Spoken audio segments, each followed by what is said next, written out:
সাহাবীরা, তোমরা কি জানো আমার উম্মতের মধ্যে সবচেয়ে দরিদ্র মানুষ কোনটা? কে সবচেয়ে দরিদ্র?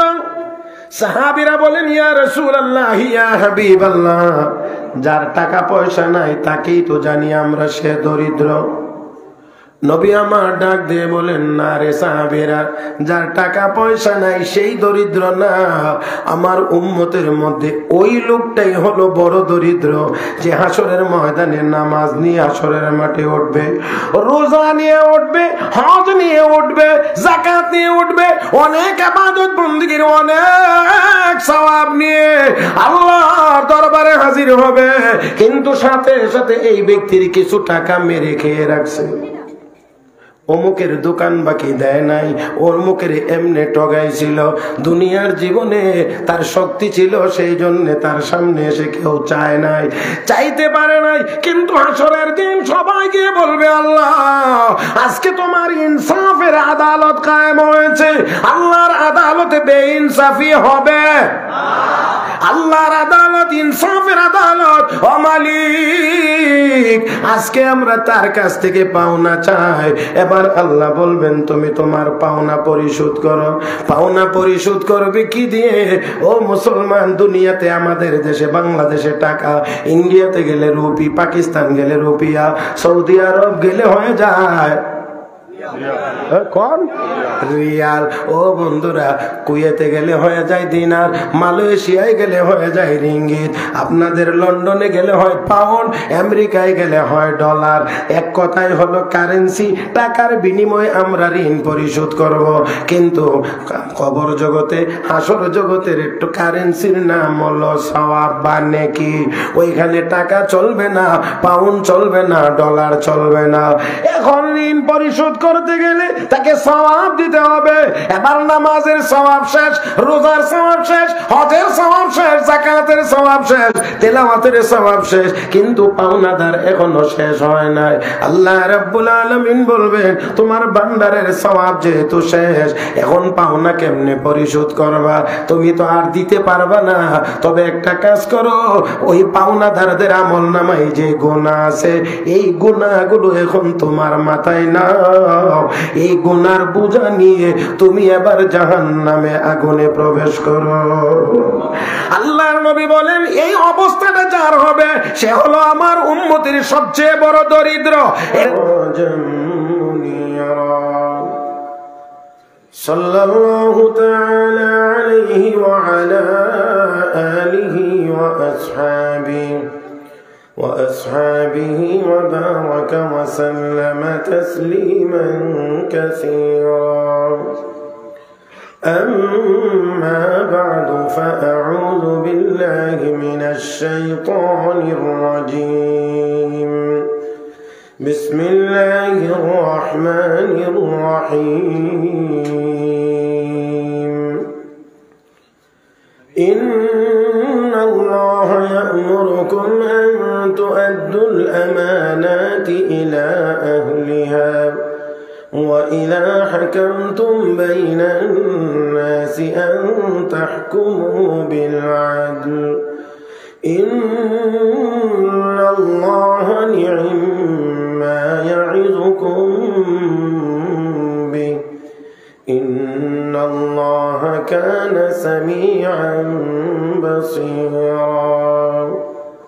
وقال تعالى: والذين هم لأماناتهم وعهدهم راعون. قال رسول الله صلى الله عليه وسلم: آية المنافق ثلاث: إذا حدث كذب وإذا وعد أخلف وإذا اؤتمن خان، أو كما قال عليه الصلاة والسلام. صدق الله مولانا العظيم وبلغنا رسوله النبي الأمي الكريم، ونحن على ذلك لمن الشاهدين والشاكرين، والحمد لله رب العالمين. محبت الشتى شباي درود إبراهيم পড়ি।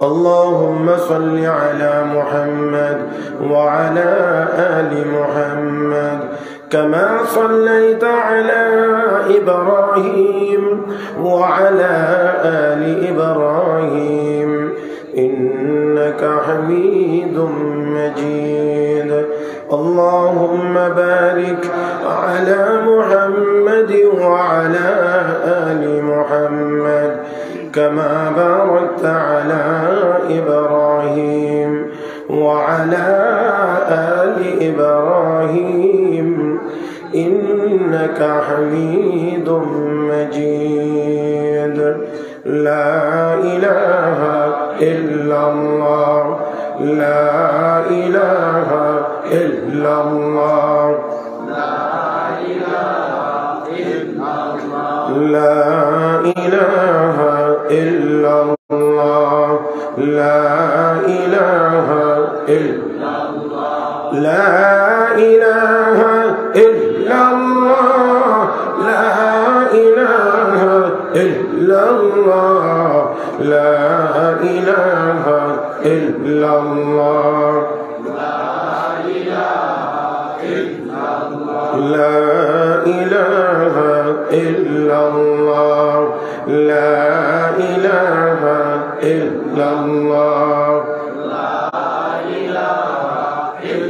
لا إله إلا الله محمد رسول الله ভারেরা মাধবপুর ইসলামী যুব সমাজ তাজপুর ওসমানীনগর সিলেটের উদ্যোগে পবিত্র মাহে রমাদানুল মুবারক উপলক্ষে আয়োজিত 5 দিনব্যাপী তাফসীরুল কোরআন মাহফিলের আজকের শেষ দিনের শেষ অধিবেশনের অত্যন্ত শ্রদ্ধাভাজন সভাপতি দামাত বারাকাতুহুল আলিয়া, উপস্থিত হযরত উলামায়ে কেরাম, সমবেত দিনদার ইমানদার মুসলমান ভাইয়েরা, পর্দার আড়ালে অবস্থানরত শ্রদ্ধেয় সম্মানিত মা ও বোনেরা, রব্বে করিমের দরবারে শুকরিয়া আদায় করছি যিনি আমাদেরকে দয়া করে মায়া করে মেহেরবানি করে পবিত্র মাহে রমাদানে সারাদিন রোজা রেখে তারাবির নামাজের পরে আবার কোরআন হাদিসের কিছু কথা বলার এবং শোনার জন্যে আমাদেরকে একত্রিত হয়ে বসার তৌফিক দান করেছেন। মহব্বতের সাথে সবাই মিলে সে রব্বে করিমের দরবারে শুকরিয়া আদায় করি আলহামদুলিল্লাহ। সারাদিন রোজা রেখে তারাবির নামাজের পরে আবার মাহফিলে আসা বসা এটা একেবারে সহজ না, আমার মনে হয় কিছুটা হলেও অন্যান্য সময়ের তুলনায় কঠিন। যদি তাই হয়ে থাকে আর আপনারা আমার এই কথার সাথে একমত হয়ে থাকেন, তাহলে আমি অত্যন্ত বিনয়ের সাথে অনুরোধ করব, যারা আমরা কষ্ট করে এসেছি বসেছি, আল্লাহ সুযোগ দিয়েছেন, আমরা এখানে বসে একটি সেকেন্ড সময়ও নষ্ট করব না। আমি কি কথাটা বুঝাইতে পারছি আপনাদেরকে? আমরা একটা সেকেন্ড সময়ও আমরা নষ্ট হতে দেব না। মেহেরবানি করে আপনার আশেপাশে আপনার প্রিয়জন পরিচিতজন তাদের সাথে কোনো কথা যদি বাকি থাকে, কোনো কথা বলার যদি বাকি থাকে, আমি আপনাদেরকে 2 মিনিট সময় দেব বলে নেওয়ার জন্য। আর যদি না থাকে কোনো কথা, তাহলে সবাই আমার দিক, আমি আপনাদের দিক। কথা ঠিক আছে? গেইটে যেই ভাইরা দাঁড়িয়ে আছেন, বিনয়ের সাথে অনুরোধ করছি, বিনয়ের সাথে গেটটাকে অন্তত পরিষ্কার রাখবেন। কারণ আপনারা যদি গেইটে কয়েকজন দাঁড়ায় যান, তো না কেউ ভিতরে আসতে পারবে, না কেউ বেরোতে পারবে। আমি সবাইকে অনুরোধ করছি, আমরা সবাই নবীকে মহব্বত করি কি না করি না? সবাই নবীকে মহব্বত করি তো? আলহামদুলিল্লাহ, আলহামদুলিল্লাহ। মাহফিলে আসতে পেরে বেজার হই নাই তো কেউ? আলহামদুলিল্লাহ। কোরআন হাদিসের কথা আরো অল্প সময় চলবে, শুনতে রাজি আছেন ইনশাআল্লাহ? দেখি 3 কথার সমর্থনে একটা প্রমাণ দিবেন, সময় মাত্র 10 সেকেন্ড। যার যার সামনের ফাঁকা জায়গাটা একটু দয়া করে 10 সেকেন্ডের মধ্যে দেখি তো কে কে পূরণ করতে পারেন। মাশাআল্লাহ, মাশাআল্লাহ। কথা না বলি ভাই, আমরা শুধু যার যার সামনের খালি জায়গাটা পুরা করব, কোনো আওয়াজ যেন না হয়। মাশাআল্লাহ মাশাআল্লাহ মাশাআল্লাহ। যে আগানোর কথা আর আমি তো বলতেছি, আপনারা কেউ কাউকে না বলে সামনের ফাঁকটা শুধু পূরণ করে ফেলেন। আলহামদুলিল্লাহ আলহামদুলিল্লাহ আলহামদুলিল্লাহ। এটা ক্যাম্পুরি হুজুরের দোয়া আর হযরত মুহতামিম সাহেব হুজুর, কারণ শাইখুল হাদিস সাহেব হুজুর দোয়া করে গেছেন, মুহতামিম সাহেব হুজুর সভাপতির চেয়ারে বসে আছেন। একজনের দোয়া আর একজনের তাওয়াজ্জু আমার মনে হয় 10 সেকেন্ডই হয়ে গেছে। আর নাজিম সাহেব হুজুর তো আছেন আলহামদুলিল্লাহ, হুজুরও পিছন থেকে আপনাদেরকে দোয়া দিতে আছেন, তাওয়াজ্জু দিতে আছেন। আমি বিনয়ের সাথে আবারও বলছি, সবাই একটু আমার দিকে তাকাইবেন। আর আমার দিকে তাকাইলে হুজুরকেও দেখবেন, আরো উলামা একরাম যারা স্টেজে আছেন সবাই আপনাদের চোখের সীমানার ভিতরেই থাকবে। আমার শ্রোতা 5 জন হোক, 25 জন হোক, 500 হোক, 5000 হোক, 50,000 হোক, যতক্ষণ আমার মুখী না হবে ততক্ষণ পর্যন্ত আমার পক্ষে কথা বলা একটু কঠিন হয়। এখানে ক্যামেরার অভাব নেই। যে সকল ভাইয়েরা বসে মাঠের থেকেও আবার মোবাইল নিয়ে এরকম করছেন, আপনারা যদি এটা না করেন তাহলেও মনে হয় পারেন। আমি না করব না, তবে এটা না করলেও পারেন, কারণ এটা এইভাবে ধরে রাখলে মনোযোগ আপনার মোবাইলের দিকে চলে যায়, কথার দিকে থাকে না। এখানে ক্যামেরা আছে 60টা, এইদিকে আছে মনে হয় 2টা 6টা, আর কয়টায় আমারে বন্দি করবেন? আমি তো এমনি বন্দি। অতএব আর মনে হয় দরকার না, একটু দয়া করে ওলামায়ে কেরামের চেহারার দিকে তাকাইলে, আমি আলেম সেটা বলছি না, এখানে অনেক ওলামায়ে কেরাম বুজুর্গানে দিন আছেন যাদের চেহারার দিকে তাকাইলে রসুল বলেছেন সগীরা গুনাহ মাফ হবে। গুনাহ মাফের দরকার না, তাহলে একটু এই দিকে তাকান। আর আমি আজকে 18 বছর যাবত এই তাফসির মাহফিল হচ্ছে।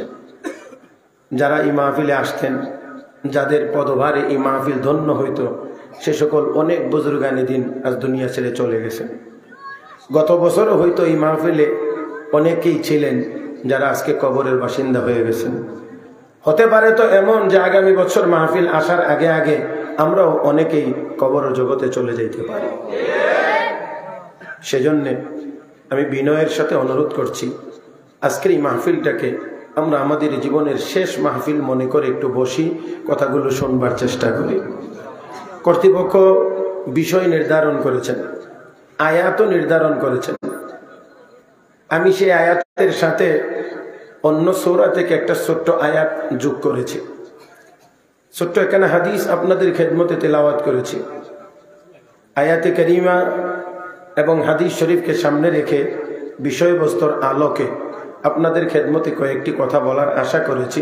আল্লাহ যেন বলবার, শুনবার, বুঝবার এবং আমল করবার তৌফিক দান করেন বলি আমিন। ভাইয়েরা, কথাটা আবারও স্মরণ করিয়ে দিচ্ছি যে আমরা এটা জীবনের শেষ মাহফিল মনে করি। অসম্ভব নয় যে আমি আর আপনি মাহফিল থেকে বাড়িতে যাইতে পারবো না, এর আগেও আজরাইলের সাথে সাক্ষাৎ হয়ে যাইতে পারে। এমন হয়েছে, এমনও হয়েছে মামা তার ভাগিনার বিয়ের দাওয়াতে ঢাকার দিকে রওনা করেছে। গিফট, উপহার সামগ্রী কিনে সাথে নিয়ে গেছে। ভাগিনার বিয়েতে যাবে, মামার তো অবশ্যই কিছু না কিছু আনন্দ তো অবশ্যই আছে। সব ঠিকঠাক, গাড়িতে উঠছেন, অর্ধেক রাস্তা চলে গেছেন। ইতিমধ্যেই মামার মোবাইলে ফোন বেজে উঠেছে। ফোন রিসিভ করতেই শুনে অপর প্রান্ত থেকে কান্নার আওয়াজ। কান্নার আওয়াজ, কিছুটা বিচলিত কণ্ঠে জিজ্ঞেস করলেন কি হয়েছে। তো আরেক ভাগিনা ফোন ধরে বলছে, মামা আর এসে কি করবা, ভাইয়া মারা গেছে।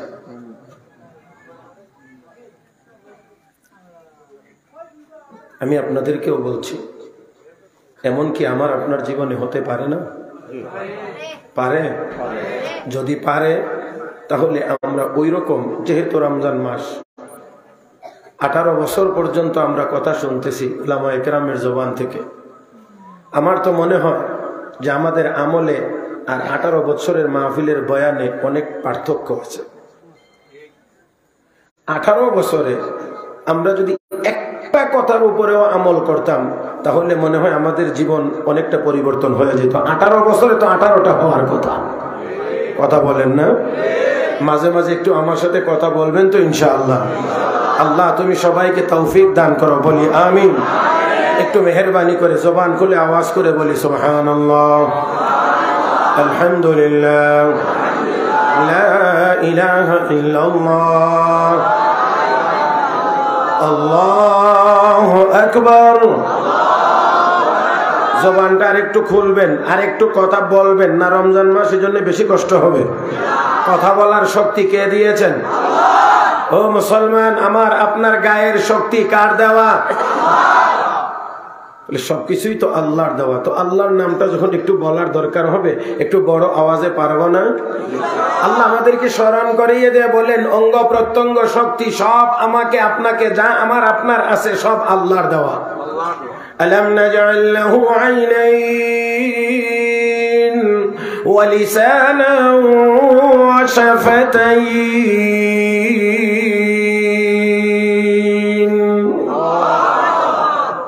আল্লাহ কো বান্দা চোখ দুইটা দেই নাই, ঠোঁট দুইটাকে আমি আল্লাহ দেই নাই, জবান কি আমি দেই নাই?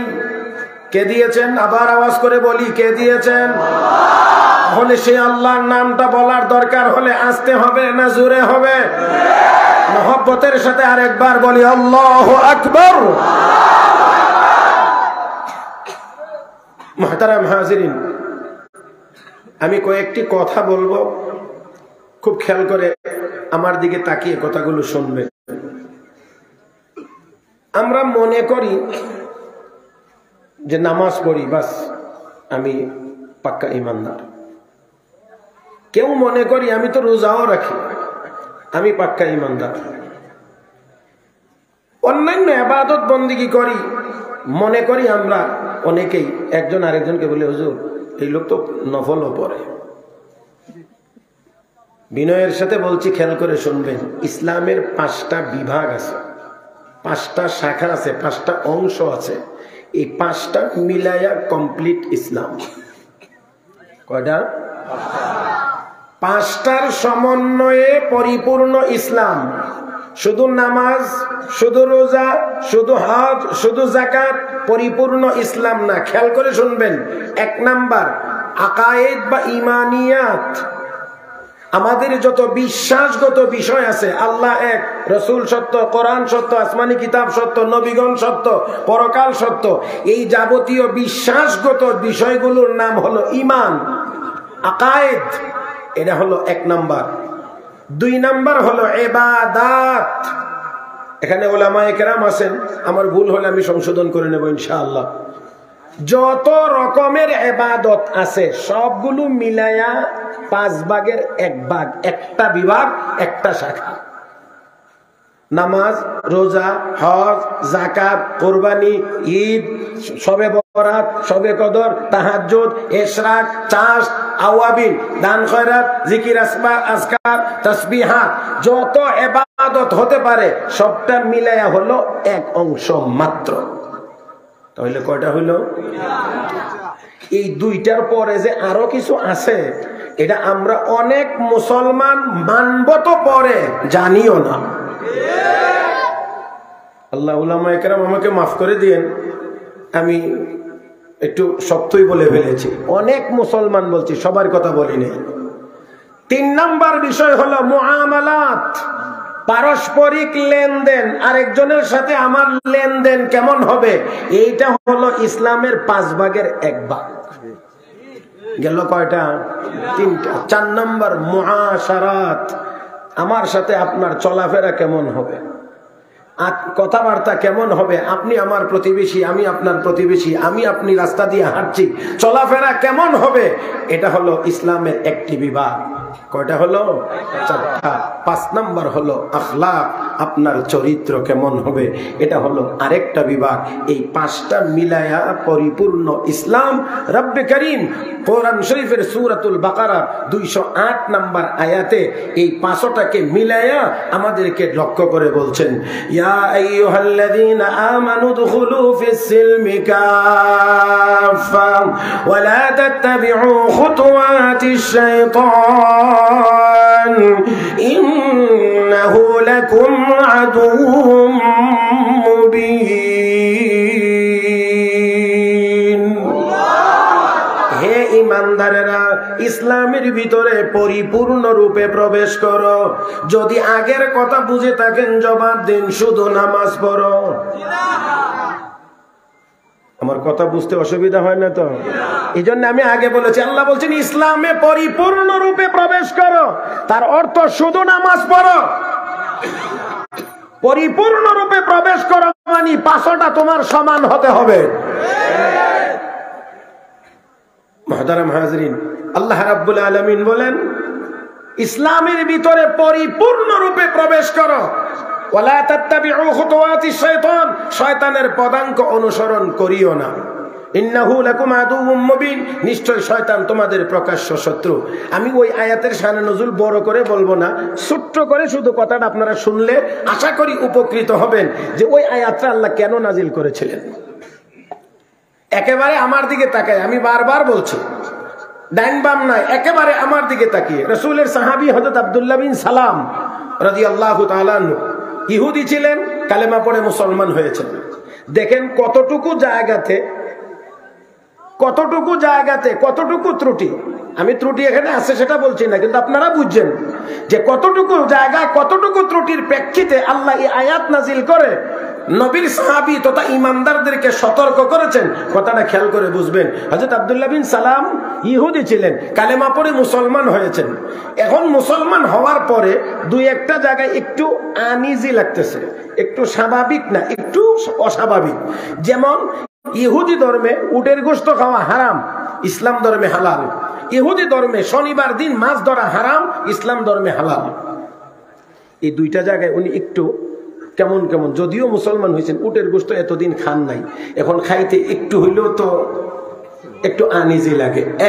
দ্বিতীয় নম্বর হলো যে উটের গোশত আমি একলা যদি খাইতাম যাই, পরিবারের যারা আছে, আশেপাশের যারা আছে, তারা আমাকে বলবে রাক্ষস উটের গোশত খাইবার লাগে মুসলমান হয়েছে।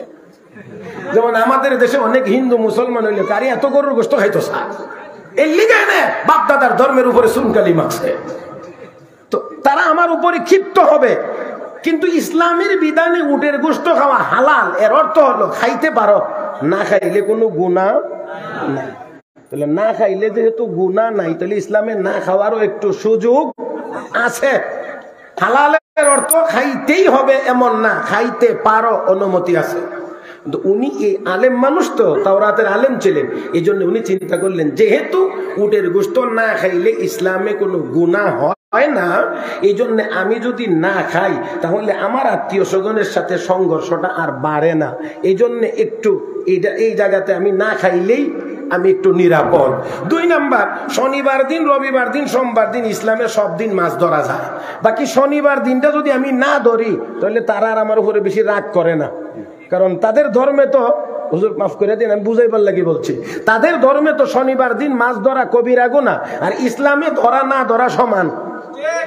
তো কাজে আমি যদি না ধরি তাইলে তারা আর আমার উপরে রাগ করে না। আচ্ছা দেখেন তো, আপনারা এতটুকু কথা বুঝে থাকেন, তাহলে দয়া করে বলবেন যে উনি কত বড় কবিরা গুনাহ করছেন, কত বড় অন্যায় করেছেন। সামান্য শুধু এতটুকু মনে মনে চিন্তা করতেছেন, শনিবার দিন মাছ না ধরলে তো কোনো অসুবিধা নাই, উটের গোশত না খাইলে তো কোনো অসুবিধা নাই। এই এতটুকু চিন্তা করার কারণে আল্লাহ রাব্বুল আলামিন এই আয়াত নাজিল করে সাহাবীকে সতর্ক করে, গোটা উম্মতকে সতর্ক করে দিয়ে বলেন উদখুলু ফিস সিলমি কাফা, মুসলমান হইছো তো পুরোপুরিভাবে ইসলামে প্রবেশ করো। বাহির দিয়ে তুমি ইসলাম দেখাইবা আর ভিতরে ভিতরে চিন্তা করবা উটের গোশত না খাইলেও তো আমি পারি, না খাইলেও অসুবিধা নাই, শনিবার দিন মাছ না ধরলেও অসুবিধা নাই। মুসলমান হয়েছো তো শতভাগ ইসলামে প্রবেশ করো। তাহলে বোঝা গেল ইসলামের দাবি করবেন, মুসলমান বলে নিজেকে দাবি করবেন, শুধু নামাজ পড়বেন আর প্রতিবেশীকে কষ্ট দিবেন, দুই জিনিস একসাথে চলতে পারে না।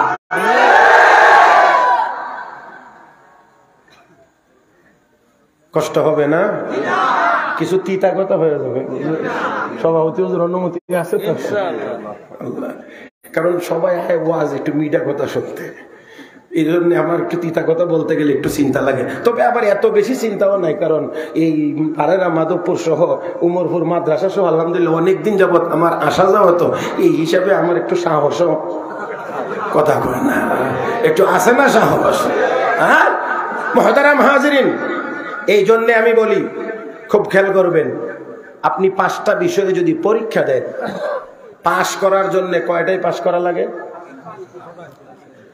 5টা বিষয়ে পরীক্ষা দেওয়া লাগে, দিচ্ছেন পাশ করতে হলে কয়টাই পাশ করা লাগবে? 5টা। ফেল করার জন্য কয়টাই ফেল করা লাগবে? সবাই কয় না। যারা পরীক্ষা না দিচ্ছেন তারা বাদ দেন, যারা পরীক্ষা দিয়েছেন যুবকেরা তারাই একটু বলো না কয়টা লাগবে ফেল করতে। তাহলে পাস করার জন্য সবগুলোতে পাস করা লাগে, ফেল করার জন্য সবগুলোতে ফেল করা লাগে না। মনে রাখবেন, পরিপূর্ণ মুসলমান হতে গেলে সব বিভাগে আপনার বিচরণ সমান হওয়া লাগবে। একটাই যদি আটকা পড়েন, জাহান্নামে যাওয়ার জন্য একটাই যথেষ্ট।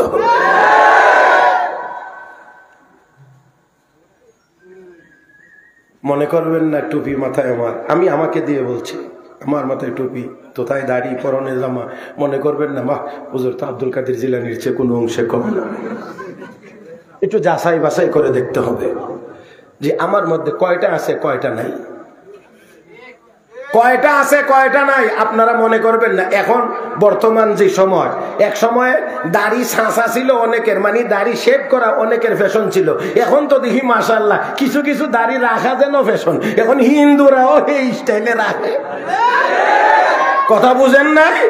টুপি আর পাগড়ি এটা ইহুদিদেরও থাকে। আর ভারতের সাবেক প্রধানমন্ত্রী ডক্টর মনমোহন সিং তো গোসল ছাড়া আমার মনে হয় তার মাথার পাগড়ি কোনো সময় পড়ছে না।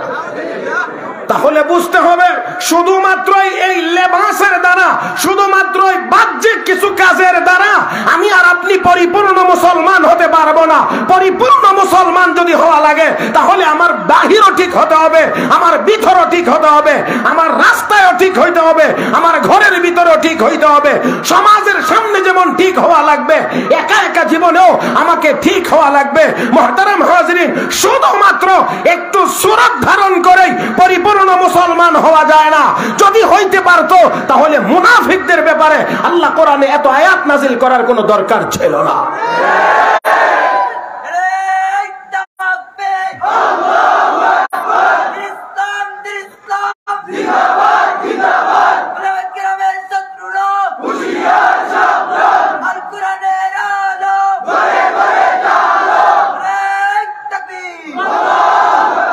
ومن الناس من يقول آمنا بالله وباليوم الآخر وما هم بمؤمنين يخادعون الله والذين آمنوا وما يخدعون إلا أنفسهم وما يشعرون في قلوبهم مرض فزادهم الله مرضا ولهم عذاب أليم بما كانوا يكذبون। আল্লাহ কো অনেক মানুষ এমন আছে যারা বলে আমরা ঈমান আনছি, আমান্না বিল্লাহি ওয়া বিল ইয়াউমিল আখির, আমরা আল্লাহর উপরে পরকালের উপর ঈমান এনেছি। আল্লাহ কো আমা হুম বিমুমিনিন, অথচ তারা ঈমানদার ইমানদার না। না না, আল্লাহ বলতে গিয়ে অনেক আয়াত, আমি সব আয়াত পড়তে পারবো না, এখান থেকে নিয়ে একেবারে ও ইয়া আইয়ুহান নাসু উবুদু রাব্বাকুমের আগ পর্যন্ত সব মুনাফিকদের আলোচনা। মুহতারাম হাজিরিন, আল্লাহ রাব্বুল আলামিন বলতে গিয়ে বলেন ফি কুলুবিহিম মারাদ, তাদের হৃদয়ে তাদের কলবের ভিতরে রোগ আছে। ফাজাদাহুমুল্লাহু মারাদা, আল্লাহ তাদের রোগ আরো। মুহতারাম হাজিরিন, তাহলে আসুন আমরা পরিপূর্ণ মুসলমান হতে চাই, আমাকে যে আয়াত দেওয়া হয়েছে এই আয়াত নিয়ে যদি সিরিয়ালি কথা বলতে চাই তাহলে আয়াতের সাথে আর বিষয়ের সাথে একটু দূরত্ব হয়ে যাবে, মানে বিষয় পর্যন্ত আসতে আসতে আমার সময় চলে যাবে অনেক। এই জন্য আমি একটু কর্তৃপক্ষের বিষয়টাকে একটু আড়াআড়ি বা কোনাকুনি, কোনটা জানি আপনারা বুঝেন জানি না, কোনাকুনি না, আমি একটু কোনাকুনি মারতে চাই আর কি, কথা বুঝেন না, একেবারে ওইখান থেকে সিরিয়ালি আসলে সময় চলে যাবে আমার অনেক। মুহতারাম হাজরিন, তাহলে আসুন, যদি ইসলামের ভিতরে একটা এই থাকে লেনদেন মুআমালাত, কথা বুঝেন নাই, একটা সূক্ষ্ম কথা বলি, যদি আপনারা বুঝেন তো এটা আল্লাহর রহমত দয়া, যদি বুঝেন না তাহলে এটা আমার ব্যর্থতা। ইমাম মুহাম্মদ ইবনুল হাসান আশ-শাইবানি রাহমাতুল্লাহি আলাইহি, উলামায়ে কেরাম আছেন, আমাদের হানাফি মাযহাবের বড় ইমামদের একজন, উনি ইমাম আজম আবু হানিফার সরাসরি ছাত্র। এত বড় আলেম, এলেমের ভান্ডার এত বিশাল, ওনার একটা লিখিত কিতাব ছিল আল মাবসুত। এই কিতাব পড়ে এক ইহুদি পণ্ডিত কালেমা পড়ে মুসলমান হয়ে গেছে। মুসলমান হইয়া এক অনুষ্ঠানে গিয়ে বলতে আছেন, খুব খেয়াল করেন, আমি ইমাম মুহাম্মদ সাল্লাল্লাহু আলাইহি সাল্লামের কিতাব পড়া মুসলমান হয়েছি। ও আল্লাহ, এখন এক উম্মত, এক মুসলমান দাঁড়ায়, না ভাই, আপনি যে ইমাম মুহাম্মদের কথা বলছেন উনি সাল্লাল্লাহু আলাইহি ওয়াসাল্লাম না, উনি সেই মুহাম্মদ না, নবী মুহাম্মদুর রাসূলুল্লাহ, উনি কোনো কিতাব লেখেন নাই, উনি লিখবেন তো দূরের কথা, উনি কোনো কিতাব পড়তেও জানতেন না। وما كنت تتلو من قبله من كتاب ولا تخطه بيمينك اذا لارتاب المبطلون। আল্লাহ কো, হাবিব, আপনি ইতিপূর্বে কোনো কিতাব পড়েন নাই, আপনার ডান হাত দিয়ে কোনো কিছু আপনি লিখেনও নাই, যদি পড়তেন লিখতেন তাহলে লোকেরা কোরআনের উপরে সন্দেহ করতো এটা আপনার বানানো কোরআন। এই জন্য আমি আল্লাহ আপনাকে অক্ষর জ্ঞান মুক্ত রেখেছি, ডাইরেক্ট এলেম আপনার সিনায় আমি দিয়েছি। তো ওই উম্মতে মুহাম্মদী বলছেন একজন যে উনি সেই ইমাম মুহাম্মদ, ইমাম মুহাম্মদ নবী মুহাম্মদ না, নবী মুহাম্মদুর রাসূলুল্লাহর উম্মতের এক আলেমের নাম হলো ইমাম মুহাম্মদ। তখন ওই ব্যক্তি কো, ও আল্লাহ, আমি কি বললাম তাহলে, হাদা কিতাবু মুহাম্মাদিকুমুস সগীর ফাকাইফা কানা কিতাবু মুহাম্মাদিকুমুল কবীর। তোমাদের ছোট মুহাম্মদের কিতাবই যদি হয় এত ইলম, তাহলে বড় মুহাম্মদ নবী মুহাম্মদের উপরে নাজিল হওয়া কোরআনের ভিতরে না জানি কত ইলম। সেই ইমাম মুহাম্মদ রাহমাতুল্লাহি আলাইহি এত বড়, এত বড়, এত বড়, ওনার অনেক বড়ত্বের দিক অনেক। তো ওনাকে একবার জিজ্ঞেস করা হয়েছে, হুজুর, আপনি এত কিতাব লিখলেন, বিটটার একটু কমায় দিলে ভালো হয়, 2-3 বার যেন না বলে, একটু একটু কমবে, যেমন বেশি হয়ে গেছে। কি ভাই, কোন সমস্যা? ওনাকে বলা হয়েছে, হযরত, আপনি এত কিতাব লিখেছেন, কিন্তু মারিফতের উপরে, ইলমে তাসাউফের উপরে তো কোনো কিতাব লিখলেন না। এ ভাই বুঝছেন, পীরাকি কারে কো, পীর মুরিদি কারে কো, তাসাউফ কারে কো? কি সমস্যা? দয়া করে আপনারা আমার দিকে তাকান। জি, যে হযরত আপনি এত কিতাব লিখলেন, কিন্তু তাসাউফের উপরে তো কোনো কিতাব লিখলেন না, আধ্যাত্মিকতার উপরে কোনো কিতাব লিখলেন না। হযরত ইমাম মুহাম্মদ রাহমাতুল্লাহি আলাইহি জবাব দিয়ে বললেন, বলো কি, আমি তো অবশ্যই আধ্যাত্মিকতার উপরেও কিতাব লিখেছি। হুজুর, এটা আবার কোন কিতাব লিখলেন? ওই কিতাবটার নাম কি? তিনি কয়, আমি কিতাবুল বুয়ু লিখেছি, বেচা কেনার অধ্যায় লিখেছি। কাজেই তাসাউফ শুধু সুবহানাল্লাহ সুবহানাল্লাহ তাসবিহর মধ্যে না, বেচা কেনার মধ্যে আনতে নিতে কম বেশ করা যাবে না। ওইখানে হলো তাসাউফ লুকায়িত। আমরা মনে করি তাসবিহর মধ্যে বুজুর্গি সব। জানি আমার কথাগুলো আপনাদের কাছে খুব খারাপ লাগতেছে মনে হয়। মুহতারাম হাজিরিন, আপনাদেরকে একটু সামান্য বোঝানোর জন্য বলছি, আমাদের দেশে কিছু মানুষ আছে যারা আনবার সময় মাফে বেশি আনার চেষ্টা করে। এটা আপনাদের সিলেটে নাই, বুজুর্গদের দেশ, ওলামায়ে কেরাম বড় বড় বুজুর্গদের দেশ, এখানে আমার বলতে একটু ডর করে। আমাদের এইদিকে আছে মাপে আনার সময় বেশি আনতে চায়, দেওয়ার সময় দিবার সময় দেখা যায় ফাল্লার ডান্ডি, আমরা কি কোন জানি না, ডান্ডি নি, ডান্ডি একবারে কাট যায়, আর কো বাপরে বাপ, একটা মাপ দিছে 50 গ্রাম থেকে মনে বেশি দিয়েছে, বাড়িতে গিয়ে মাইপা দেখে 100 গ্রাম কম। না আপনাদের এদিকে হয়তো না, আমাদের এদিকে আছে। মুহতারাম হাজিরিন, কোরআনে কারীমে আল্লাহ রাব্বুল আলামিন বলেন, ওয়াইলুল লিল মুতাফফিফিন الذين إذا اكتالوا على الناس يستوفون وإذا كالوهم أو وزنوهم يخسرون। আল্লাহ বলেন ওই সকল ব্যবসায়ীরা ধ্বংস, তারা জাহান্নামী যারা আনার সময় সমান বা বেশি আনে, দেওয়ার সময় কম দেয়। ও মুসলমান, এই বদ অভ্যাস আমাদের ভিতরেও নাই না আছে? কখনো কখনো দেখবেন টুপি টাপি মাথায়, দাড়ি দেখে বড় বিশ্বাস হয়েছে এই দোকানে গেলে ঠকবো না, কিন্তু বড় বাটফার।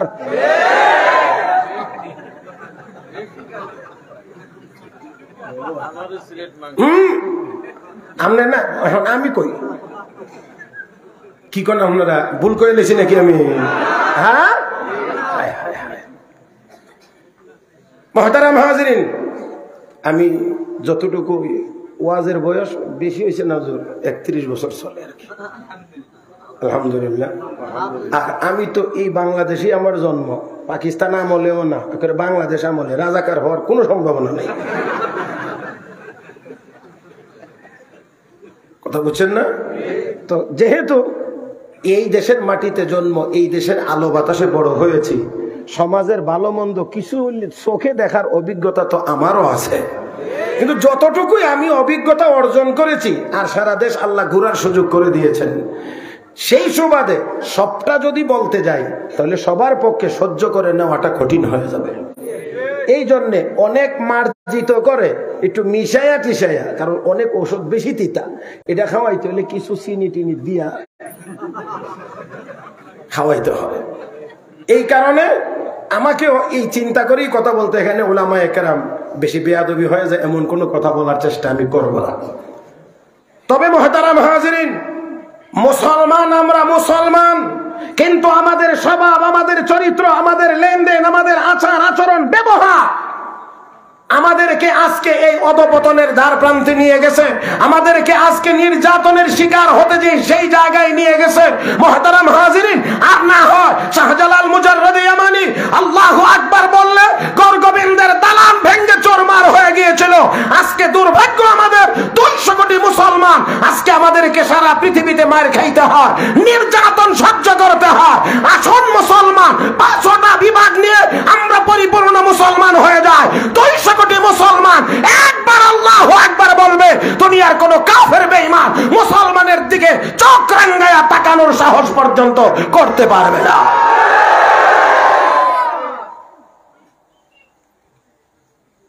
নিজের দিকে একটু তাকায়। কোরআন শরীফের সবগুলো আয়াত আমি আপনাদেরকে পড়ে শোনাইতে পারবো না।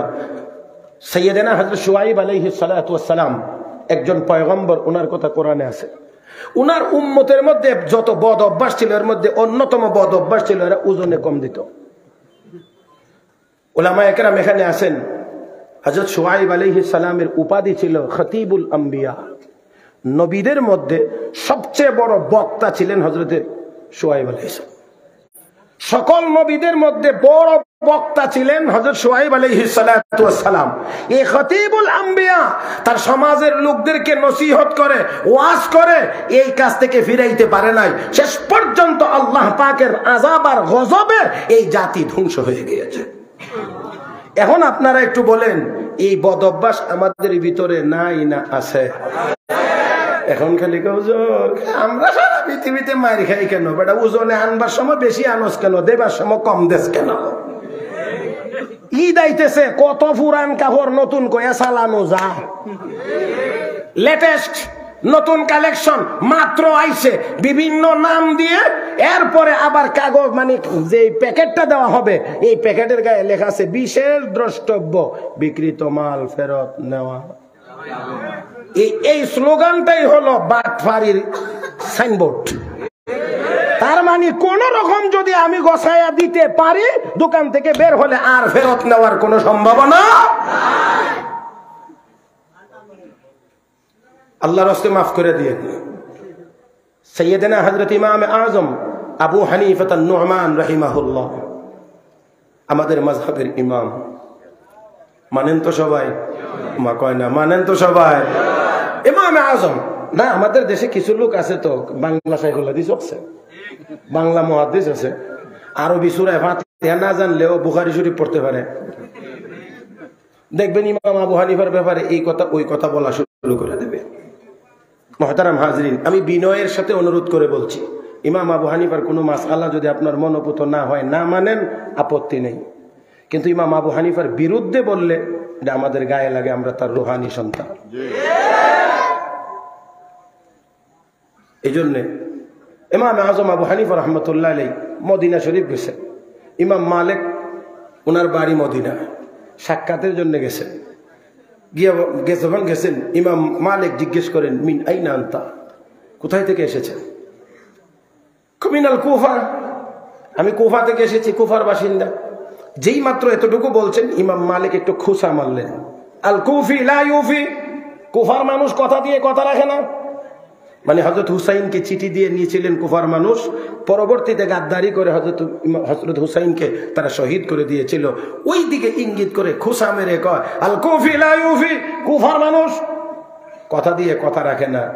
উদ্দুর বলা মাত্রই ইমাম আবু হানিফা সাথে সাথে কয়, ওয়া মিম্মান হাওলাকুম মিনাল আরাবি মুনাফিকুনা ওয়া মিন আহলিল মাদিনা, ওয়া মিম্মান হাওলাকুম মিনাল আরাবি মুনাফিকুনা ওয়া মিন আহলিল মাদিনা।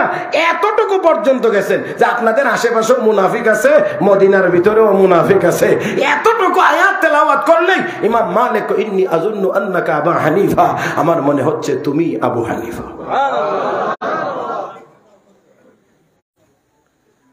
ইমাম আযম আবু হানিফা আন-নু'মান রাহিমাহুল্লাহ বড় ব্যবসায়ী মানুষ ছিলেন। আমি আগেই বলছি যে বিষয় কিন্তু আমি একটু কোনাকুনি যাব, একটু খেয়াল করেন। বড় ব্যবসায়ী ছিলেন, কাপড় কিনে আনছেন, ওনাকে বলছেন কাপড় বিক্রি করো।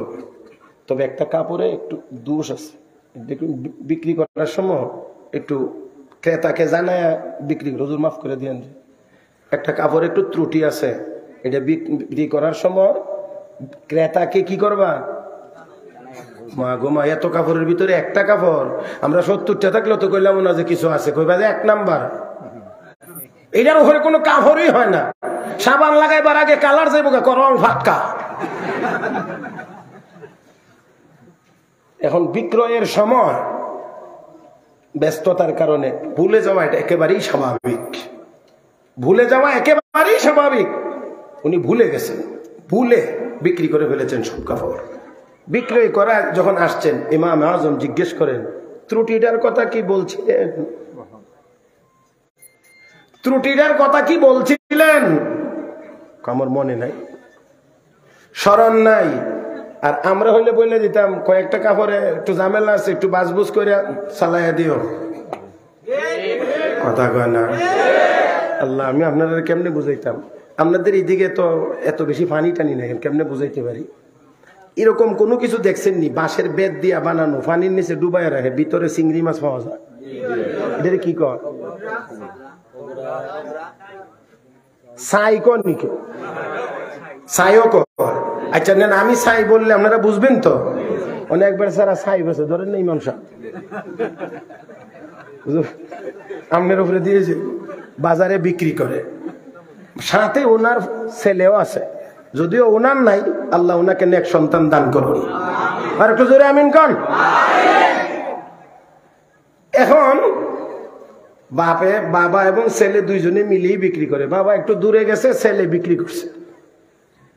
বিক্রি করতে গিয়া ছেলে বলছে আর কি যে 1 মাস আপনি এটা দিয়া মাছ ধরতে পারবেন, সমস্যা হবে না।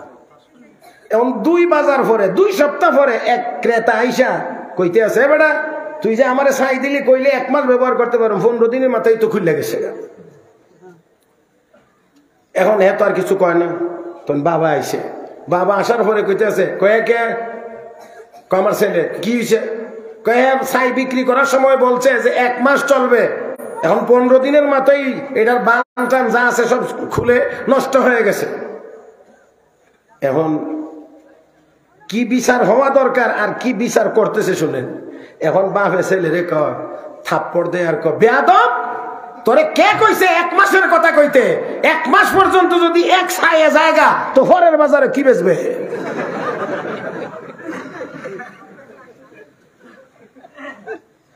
এখন এর মা থাপ্পড় দেয় আর কয় তোরে এই কথা কে বলবার কথা কইছে যে তুই 1 মাস পর্যন্ত যাইবে? 1 মাসের কথা 1 মাস যদি জায়গা এক ছায়ে পরের বাজারে কি বিক্রি করবে? এবারে কো ভাই মাইরেন না, আমার আর ছাই লাগতো না, বিচার আমি হয়েছি। এই হলো আমাদের অবস্থা। আর ইমামে আজম টাকা পাওয়ার পরেই ত্রুটিটার কথা কি বলছিলেন? আল্লাহু আকবার কোন, আর একটু জোরে কোন না। মনে করি আমরা এমনি কি বাপসা সুতি পাঞ্জাবি মাঠটার দিয়া না, সবে বরাত আইলে জিলাপির ফুটলাটা এত বড়, একেবারে ইমাম সাহেবের খান্দার মাঠটা টুকু লাগে ভাবে বোঝা যায় আল্লাহ তার বাড়ির জাগির তাহে। মুহতারাম হাজিরিন, রাগ করেন না, দয়া করে আমরা বুঝি কিছু। বড় বড় ফুটলা যারা আনে তাদের অধিকাংশদের কামাই রোজগারের মধ্যে ঝামেলা আছে।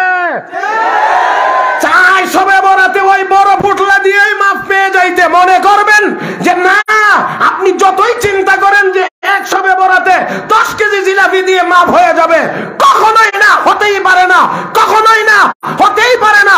উলামায়ে কেরাম আছেন, আল্লাহর রাসূল হাদিস শরীফে ঘোষণা করেছেন যেই ব্যক্তি হজ করবে, যেই ব্যক্তি হজ করবে সঠিকভাবে, বিশ্ব নবী বলেন মায়ের গর্ভ থেকে সন্তান জন্ম নিলে যেমন পবিত্র, সেও গুনাহ থেকে তেমন ভাবে পবিত্র।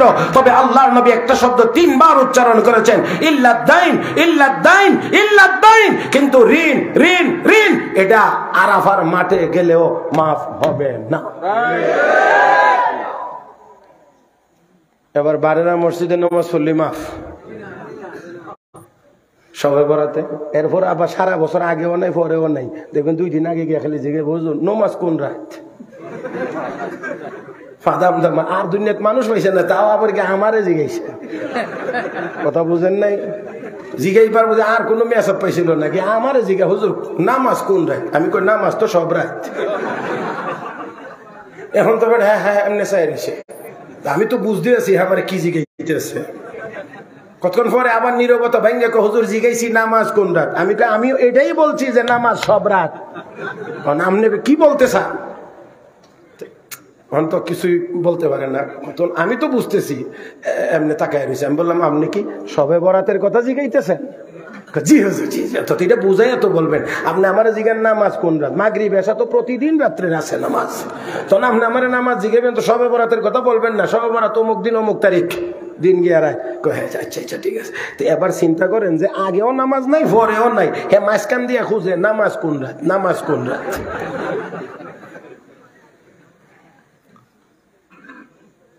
মুহতারাম হাজিরিন, ইমাম আজম আবু হানিফা মনে আছে কি আপনাদের? জিজ্ঞেস করছে কি লাভ কত হইছে? আপনার ত্রুটিযুক্ত কাপড়টা ওইটার ভিতরে ভালাইয়া দিয়ে বিক্রি করেছেন, থ্যাঙ্কস থ্যাঙ্কস, ভালো কাজ করছেন।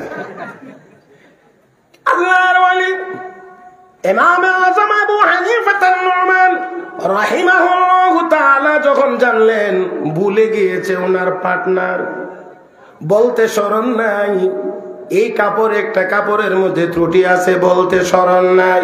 এই জন্য ইমাম আজম আবু হানিফা আন-নুমান রাহিমাহুল্লাহ তিনি বললেন যে এই কাপড়ে ত্রুটি ছিল, বলতে স্মরণ নাই, এমনি বিক্রি হয়ে গিয়েছে। শুধু লাভের টাকা না, এই লাভের সাথে আসল পুঁজি যত টাকা ছিল, লাভে আসলে সবগুলো তিনি দরিদ্র অসহায় ফকির মিসকিনের মধ্যে সব টাকা বিতরণ করে দিয়েছে। ও মুসলমান, তাহলে লক্ষ্য করে দেখুন ওই ব্যক্তিরা ইমাম আজম হয়ে করেছেন এমনি হয় নাই ও মুসলমান, এমনিতেই ইমামে আজম হন নাই। এইভাবে করে সতর্ক হয়ে চলার কারণে আল্লাহ তাকে এত উঁচু মাকাম দান করেছেন। কাবা শরীফ তওয়াফ করে মাকাম ইব্রাহিমে নামাজের জন্য দাঁড়াইছেন। 2 রাকাত নামাজ ডান পায়ের উপরে বর করে দাঁড়াইয়া 15 পারা কোরআন তিলাওয়াত করেছেন। রুকুতে গিয়েছেন, সিজদায় গিয়েছেন, শেষ করে আবার দাঁড়াইলেন, বাম পায়ের উপরে বর করে দাঁড়াইয়া বাকি 15 পারা কোরআন তিলাওয়াত করেছেন। আল্লাহু আকবার। 2 রাকাত নামাজের ভিতরে কয় পারা? সব জবানে বলেন কয় পারা? আমাদের কোরআন শরীফ কয় পারা? 30 পারা কোরআন 2 রাকাত নামাজের ভিতরে। অতঃপর নামাজ শেষ করে হাত তুলে আল্লাহ রাব্বুল আলামিনের দরবারে দোয়া করেন। ও মুসলমান, তারপরেও মনের মধ্যে কোনো ভাবসাব নাই। আমি আর আপনি তো সারা বছর নামাজ নাই, সবে বরাতে 20 রাকাত নফল নামাজ 8 দিন লাগে খালি অ্যাডভার্টাইজ করতে। সার দোকানে ওই যে সবে বরাতে যে গেছিল এই ব্যক্তি 2 রাকাত নামাজের ভিতরে 30 পারা কোরআন তিলাওয়াত করার পরে হাত তুলে দোয়া করেন, মালিক তোমার যতটুকু ইবাদত করার দরকার ছিল করতে পারি নাই। আল্লাহ তোমার মারিফত যতটুকু অর্জন করার কথা ছিল করতে পারি নাই। কাবার অপর প্রান্ত থেকে আওয়াজ বেশি উঠেছে, ও আবু হানিফা আমার যতটুকু ইবাদত করার দরকার ছিল তুমি ততটুকুই করতে পেরেছো। আমার মারিফত যতটুকু অর্জন করার কথা ছিল তুমি আবু হানিফা ততটুকু মারিফত অর্জন করতে পেরেছো। ও মুসলমান, তাহলে আসুন এমনিতে এই জায়গাতে চলে আসেন নাই, তার আগে অবশ্যই অবশ্যই অবশ্যই অনেক কিছু মেনটেন করে তাদেরকে আসতে হয়েছে। আমার ভাইয়েরা, কুফা নগরীতে বকরি হারানো গেছে। কি হারাইছে? বকরি হারিয়ে গেছে। ইমাম আজম আবু হানিফা জানার চেষ্টা করতে লাগলেন যে একটা বকরি সাধারণত কয় বছর বাঁচে। খোঁজ নিয়ে জানতে পারলেন একটা বকরি 9 বছর পর্যন্ত বাঁচে। আমার ভাইরা, আমার বন্ধুরা, 9 বছর পর্যন্ত ইমাম আজম আবু হানিফা খাসি বকরির গোশত খান নাই, না জানি ওই হারানো বকরির গোশত ওনার ভাগে চলে আসে। আল্লাহু আকবার কান। আমার ভাইয়েরা, আমার বোনেরা, তাহলে আবার আসল জায়গায় চলে যায়। আল্লাহ রাব্বুল আলামিনের কোরআন কারীমের যে আয়াত তেলাওয়াত করেছি, আয়াতের ভিতরে আল্লাহ রাব্বুল আলামিন বলেন, ইন্নাল্লাহা ইয়া'মুরুকুম আন তুআদ্দুল আমানাতি ইলা আহলিহা। আল্লাহ রাব্বুল আলামিন নিশ্চয়ই তোমাদেরকে নির্দেশ দিচ্ছেন আমানত সমূহকে তার তার পাওনাদার হকদারের কাছে পৌঁছায়া দেওয়ার জন্য। ও মুসলমান, আমানত অনেক প্রকারের হয়, এই জন্য আল্লাহ বহু বচন বলেছেন। কথার আমানত, কাজের আমানত, লেখার আমানত, টাকা পয়সার আমানত, অনেক রকমের আমানত। আবার আল্লাহর সাথে বান্দার আমানত, বান্দার সাথে বান্দার আমানত, মানুষের সাথে জীব জন্তুর আমানত, অনেক রকমের আমানত। এই জন্য আল্লাহ রাব্বুল আলামিন বলেন সমস্ত আমানতকে তার তার হকদারের কাছে ফিরিয়ে দাও, পৌঁছায়া দাও। আমি সূরা আল মুমিনুন থেকে এখানে আয়াত তিলাওয়াত করেছি, যে আয়াতের ভিতরে আল্লাহ রাব্বুল আলামিন বলেন সফল কাম মুমিন হবে তারা যাদের মধ্যে কয়েকটা গুণ থাকবে। এর মধ্যে একটা গুণ হলো ওয়াল্লাযীনা হুম লিআমানাতিহিম, যারা আমানত সমূহকে তার হকদারের কাছে পৌঁছায়া দেয়। ওয়াহদিহিম রাউন, এবং যারা নিজের কৃত ওয়াদা সংরক্ষণ করে, ওয়াদা খেলাফ করে না, ওয়াদা নষ্ট করে না, তারা হলো সফল কাম মুমিন। তাহলে আমরাও যদি সফল হতে চাই তাহলে অবশ্যই ওয়াদাও রক্ষা করতে হবে, আমানতও রক্ষা করতে হবে। ও মুসলমান, আমানতের খিয়ানত হওয়া কিয়ামতের আলামত। আরো জোরে আল্লাহর রাসূল বলেন যখন আমানতের খিয়ানত শুরু হবে তখন তোমরা কিয়ামতের অপেক্ষা করো।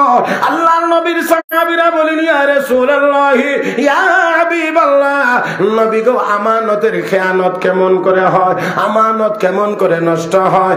রাহমাতুল লিল আলামিন একটা জায়গা এখানে ইঙ্গিত করে বলেন ইয়া উসিদাল আমরু ইলা গায়রি আহলিহি ফান্তাজিরিস সাআ। আল্লাহর নবী বলেন যে যেই কাজের যোগ্য না তাকে যদি সেই কাজের দায়িত্ব দেওয়া হয় তাহলে তোমরা কিয়ামতের অপেক্ষা করো। ও বন্ধুরা, রাগ করবেন না, বেজার হবেন না। মসজিদের ইমাম তো আল্লাহ ওয়ালা হবে। কয় না ইমাম সাহেবরে দিয়ে শুরু করি আগে। ইমাম সাহেব মসজিদের ইমাম যিনি হবেন তিনি তো আল্লাহ ওয়ালা হবেন। অন্তত ফরজ, ওয়াজিব, সুন্নতে মুআক্কাদা এইগুলো তার নিয়মিত আদায় থাকবে। কবিরা গুনাহ থেকে সে মুক্ত থাকবে, অন্তত এতটুকু তো অবশ্যই লাগবে। বাকিগুলো হইলে আরো ভালো। ও মুসলমান, আজকে এমন ইমাম আলহামদুলিল্লাহ অনেক আছে। কিছু ত্রুটি বিচ্যুতি ইমামদের মধ্যে থাকতে পারে। তাহলে ইমাম যদি নেককার হওয়া লাগে, ইমাম যদি আল্লাহ ওয়ালা হওয়া লাগে, তাহলে মসজিদের মুতাওয়াল্লি, মসজিদের সভাপতি, সেক্রেটারিও তো সুদ ঘুষ থেকে মুক্ত হওয়া লাগে।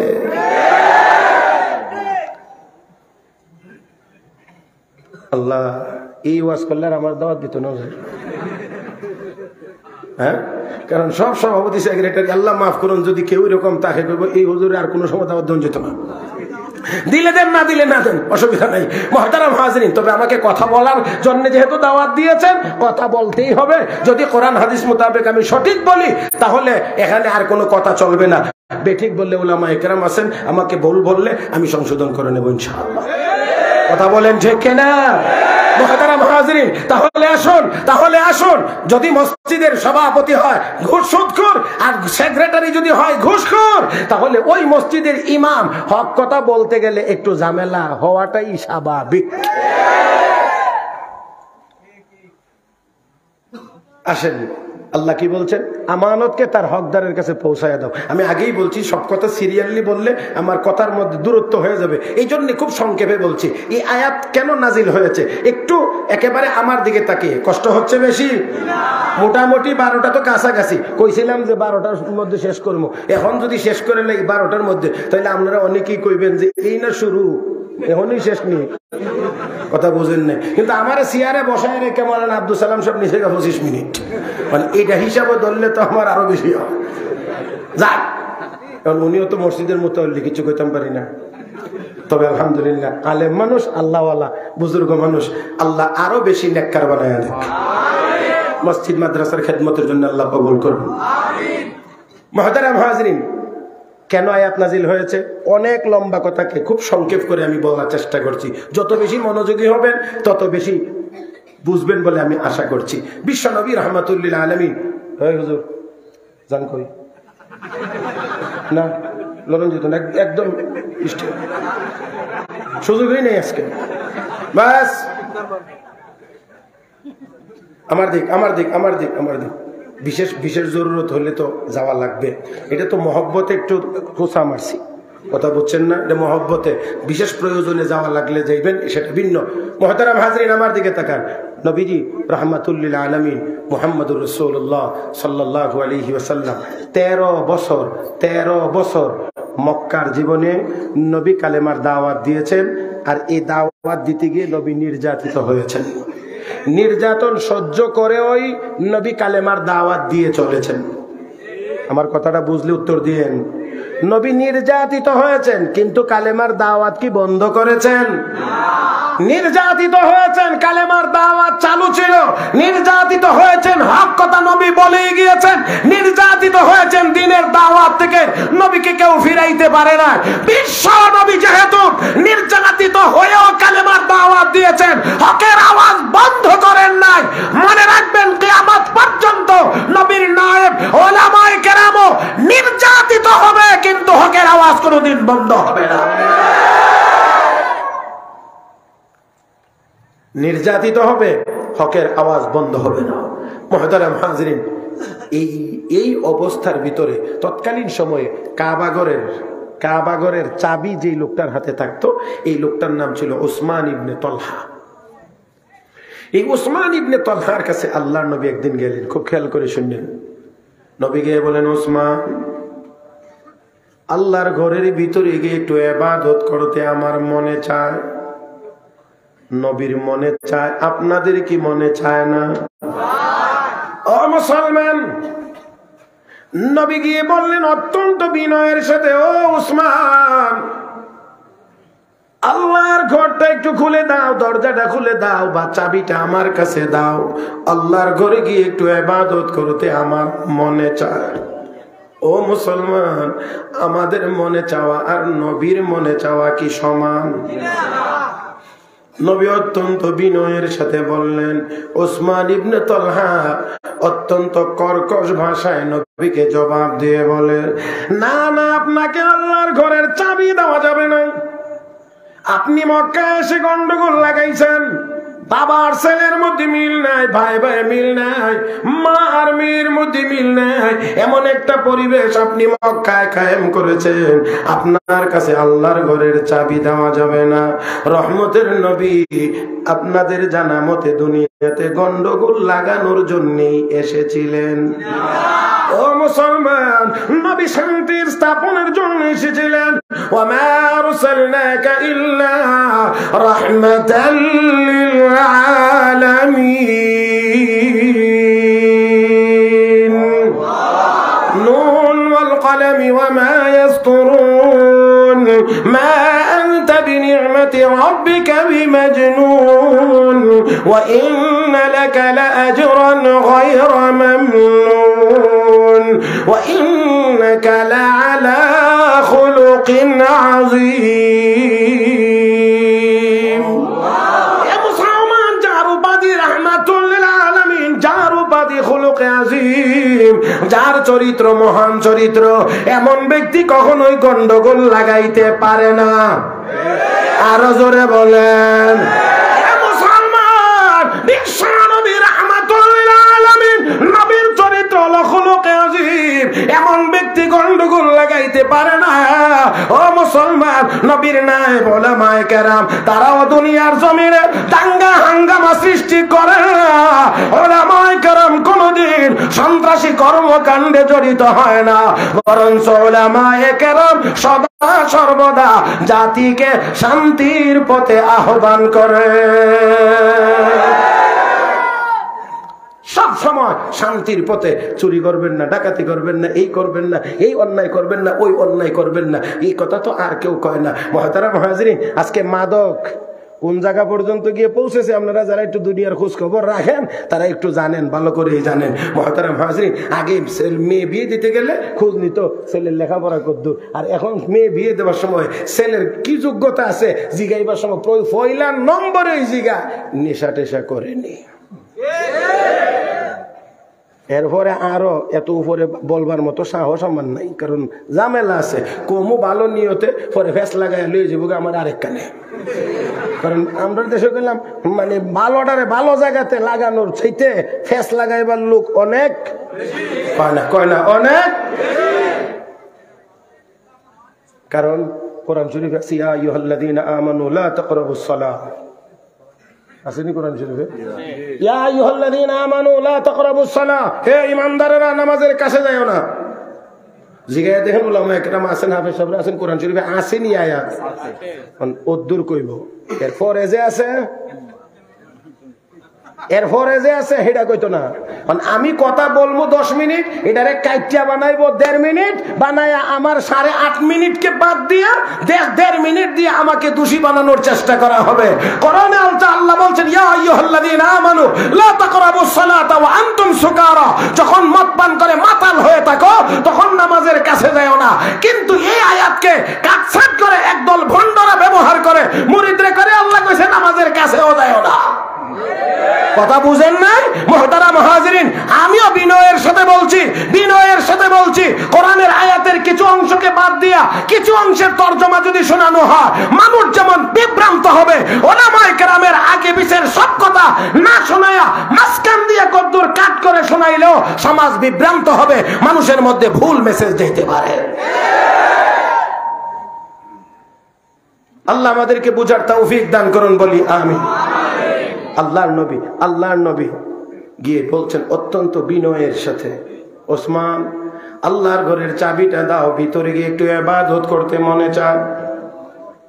সে কোনা দেওয়া যাবে না, আপনি এই করছেন, যান। আল্লাহ নবী রাহমাতুল লিল আলামিন তার সাথে আর কোনো কথা বাড়াইলেন না, কোনো খারাপ উক্তিও করলেন না, নবী কোনো গরম কথাও বলেন নাই। রাহমাতুল লিল আলামিন শুধুমাত্র একটি কথা বলেছেন, ওসমান একটি কথা বলতে চাই, খেয়াল করে শোনো। বলি কি? ওই দিন তোমার কাছে কেমন লাগবে যেই দিন এই কাবা ঘরের চাবি আমি বিশ্ব নবীর হাতে আসবে, আর আমি যাকে ইচ্ছা করব তার হাতে এই চাবি অর্পণ করব, ওই দিন তোমার কাছে কেমন লাগবে? ওসমান সাথে সাথে কয়, ওই দিন কি তাহলে কুরাইশ বংশের লোকেরা অপমানিত হবে? না, অপমানিত হবে না, সম্মানিত হবে। কথা এতটুকু পর্যন্তই শেষ। আমার নবী, আপনার নবী, বিশ্ব নবী মুহাম্মদুর রাসূলুল্লাহ সাল্লাল্লাহু আলাইহি ওয়াসাল্লাম মদিনায় চলে গেলেন। মদিনায় যাওয়ার আরো 7 বছর পরে 8 নাম্বার বছরে 10,000 সৈনিক নিয়ে আমার নবী যখন মক্কায় হামলা চালানোর জন্য এসেছিলেন, সর্বশেষ এক প্রকার বিনা যুদ্ধে আমার আপনার নবী মক্কায় প্রবেশ করলেন। আল্লাহ রাব্বুল আলামিন নবীজির গলায় বিজয়ের মালা পরায়া দিয়েছে।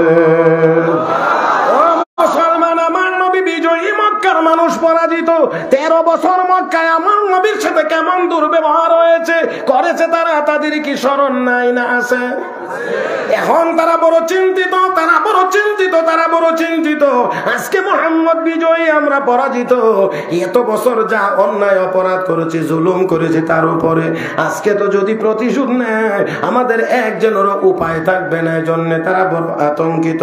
রাহমাতুল লিল আলামিন মাত্র চিহ্নিত কয়েকজনকে বাদ দিয়ে বাকি সকল মানুষকে আমার আপনার নবী নিঃশর্তভাবে ক্ষমা করে দিয়েছেন। ও মুসলমান, সব কাজ কাম শেষ করে, আমি অনেক লম্বা কথাকে খুব শর্ট করে বলতে হচ্ছে, সব কাজ কাম শেষ করে এবার রাহমাতুল লিল আলামিন আসলেন, কাবা শরীফের ভিতরে যাবেন। গেট লক, চাবি তখনও ওই উসমান ইবনে তালহার কাছে। মনে আছে কি আপনাদের? আগের কথা কিন্তু নবীর মক্কার জীবনের, পরের কথা মদিনায় যাওয়ার আরো 7 বছর পরে 8 নাম্বার বছরে আল্লাহর নবী এবার কাবা শরীফের ভিতরে যাবেন। এখন নবী বিজয়ী, উসমান ইবনে তালহা এবং তার সঙ্গীরা পরাজিত। আল্লাহর নবী কাবা শরীফে যাবেন, এবার নবী গিয়ে বলেন, ওসমান চাবি দাও। মনে আছে? আগের বারে বলছেন একটু দাও না, একটু নরম। নবী অনেক বিনয় অবনত কণ্ঠে বলেছিলেন, দাও না একটু, মনে আল্লাহর ঘরে গিয়ে নামাজ পড়তে। আর আজকে নবীকে ওসমান চাবি দাও, দেয় না। আবার নবী বললেন, ওসমান চাবি দাও, দেয় না। আরেক বর্ণনা হলো চাবি দেবে ভয়ে কাবার ছাদের উপরে উসমান চলে গেছে। হযরতে আলী কই, চাবি দিবে না, আমি আমো। আল্লাহর নবী 3 নাম্বার বারে বললেন, ওসমান চাবি দাও। এবার ওসমান ইবনে তালহা কাবা ঘরের চাবি নবীর হাতে দেন আর বলেন, আল্লাহর ঘরের এই চাবি আপনার কাছে আমানত। আল্লাহর ঘরের চাবি আপনার কাছে আমি আমানত দিলাম, আমানত হিসাবে রাখলাম। বিশ্ব নবী এবার চাবি পাইয়া দরজা খুললেন, ভিতরে গেলেন, গিয়ে দেখে 360 খোদা। আসল না নকল? তোমার কয় না আসল না নকল? ও মুসলমান, নকল অনেক হয়, আসল এবার বলেন না আসল কে? জবান খুলে আরো জোরে কোন কে? আল্লাহর হাবিব ভিতরে ঢুকলেন, নকল অপসারণ করলেন, লাঠি হাতে নিলেন। আল্লাহর নবী আয়াত তিলাওয়াত করেন, যা আল হক ওয়া যাকাল বাতিল ইন্নাল বাতিলা কানা যাহুকা। আয়াত তিলাওয়াত করেন আর মোট মূর্তিগুলো ভাঙেন, সব পরিষ্কার, সব পরিষ্কার। আল্লাহর ঘরকে পবিত্র করলেন, অপবিত্র জিনিস থেকে পবিত্র করলেন। রাহমাতুল লিল আলামিন এবং সাহাবীরা মন ভরে আল্লাহর ইবাদত বندگی করলেন, কান্নাকাটি করলেন। নবী অশ্রু ঝরিয়ে আল্লাহর দরবারে কাঁদলেন, শুকরিয়া আদায় করলেন। অতঃপর ইবাদত বندگی শেষ, দোয়া মুনাজাত কান্নাকাটি শেষ করে নবী যখন এবার বের হয়ে আসলেন, এখন ঘর, আল্লাহর ঘর, আবার দরজা বন্ধ করলেন। চাবিটা কার কাছে দিবেন? ও মুসলমান, হযরত আব্বাস রাদিয়াল্লাহু তাআলা দাঁড়িয়ে বলেন, ইয়া রাসূলুল্লাহ, ইয়া হাবিবাল্লাহ, নবী গো, চাবিটা আমার হাতে দেন, এখন থেকে এই খেদমত আমি করব। হযরত আলী দাঁড়িয়ে বলেন, ইয়া রাসূলুল্লাহ, চাবিটা আমার হাতে দেন, এখন থেকে খেদমত আমি করব। ও মুসলমান প্রার্থী দুইজন, যে চাবি দিয়েছিল দেওয়ার সময় তো বলেছিল আমানত হিসাবে চাবি দিলাম, তাহলে তিনজন। রাহমাতুল লিল আলামিন, এখন চাবি কার কাছে অর্পণ করবেন, কার কাছে দিবেন? আল্লাহর নবী উপস্থিত একটি ছোট্ট সমস্যার মধ্যে পড়ে গেলেন। আল্লাহর ঘরের চাবি এই মুহূর্তে কার হাতে নবী অর্পণ করবেন? নবী যখন এই সমস্যার সম্মুখীন, আমার আল্লাহ সমাধান দিয়ে সূরা নিসার 58 নম্বর আয়াত আল্লাহ নাযিল করলেন, ইন্নাল্লাহা ইয়া'মুরুকুম আন তু'আদ্দুল আমানাতি ইলা আহলিহা। নিশ্চয় আল্লাহ রাব্বুল আলামিন নির্দেশ দিচ্ছেন আমানত সমূহকে তার তার হকদারের কাছে ফিরিয়ে দেওয়ার জন্য। আল্লাহর নবী এবার এই চাবি চাচা আব্বাসের কাছেও দেন নাই, দামান আলীর হাতেও দেন নাই। নবী আবার ঘুরাইয়া ওসমান ইবনে তালহাকে ডেকে বলেন, ও ওসমান, এই নাও আল্লাহর ঘরের চাবি, আমি তোমার কাছে আবার দিলাম। শুধুমাত্র দিলাম না রে ওসমান, আমি বিশ্ব নবী ঘোষণা করে দিলাম, কিয়ামত পর্যন্ত তুমি এবং তোমার বংশের লোকের হাতেই চাবি থাকবে। কোন জালেম ছাড়া তোমার হাত থেকে এই চাবি আর কোনদিন কেউ কেড়ে নিয়ে যাবে না। চাবি আব্বাসের কাছে, আলীর কাছে না যে দিয়েছিল তার কাছে? আমানত দিয়েছিল, আমানত নবী ফিরাইয়া দিলেন। তখনও সে মুসলমান হন নাই। হযরত আব্বাস, হযরত আলী মুসলমান, কিন্তু নবী চাবি ঘুরাইয়া দিলেন কাফেরের হাতে। চাবি ভাইয়া বেটা আস্তে করে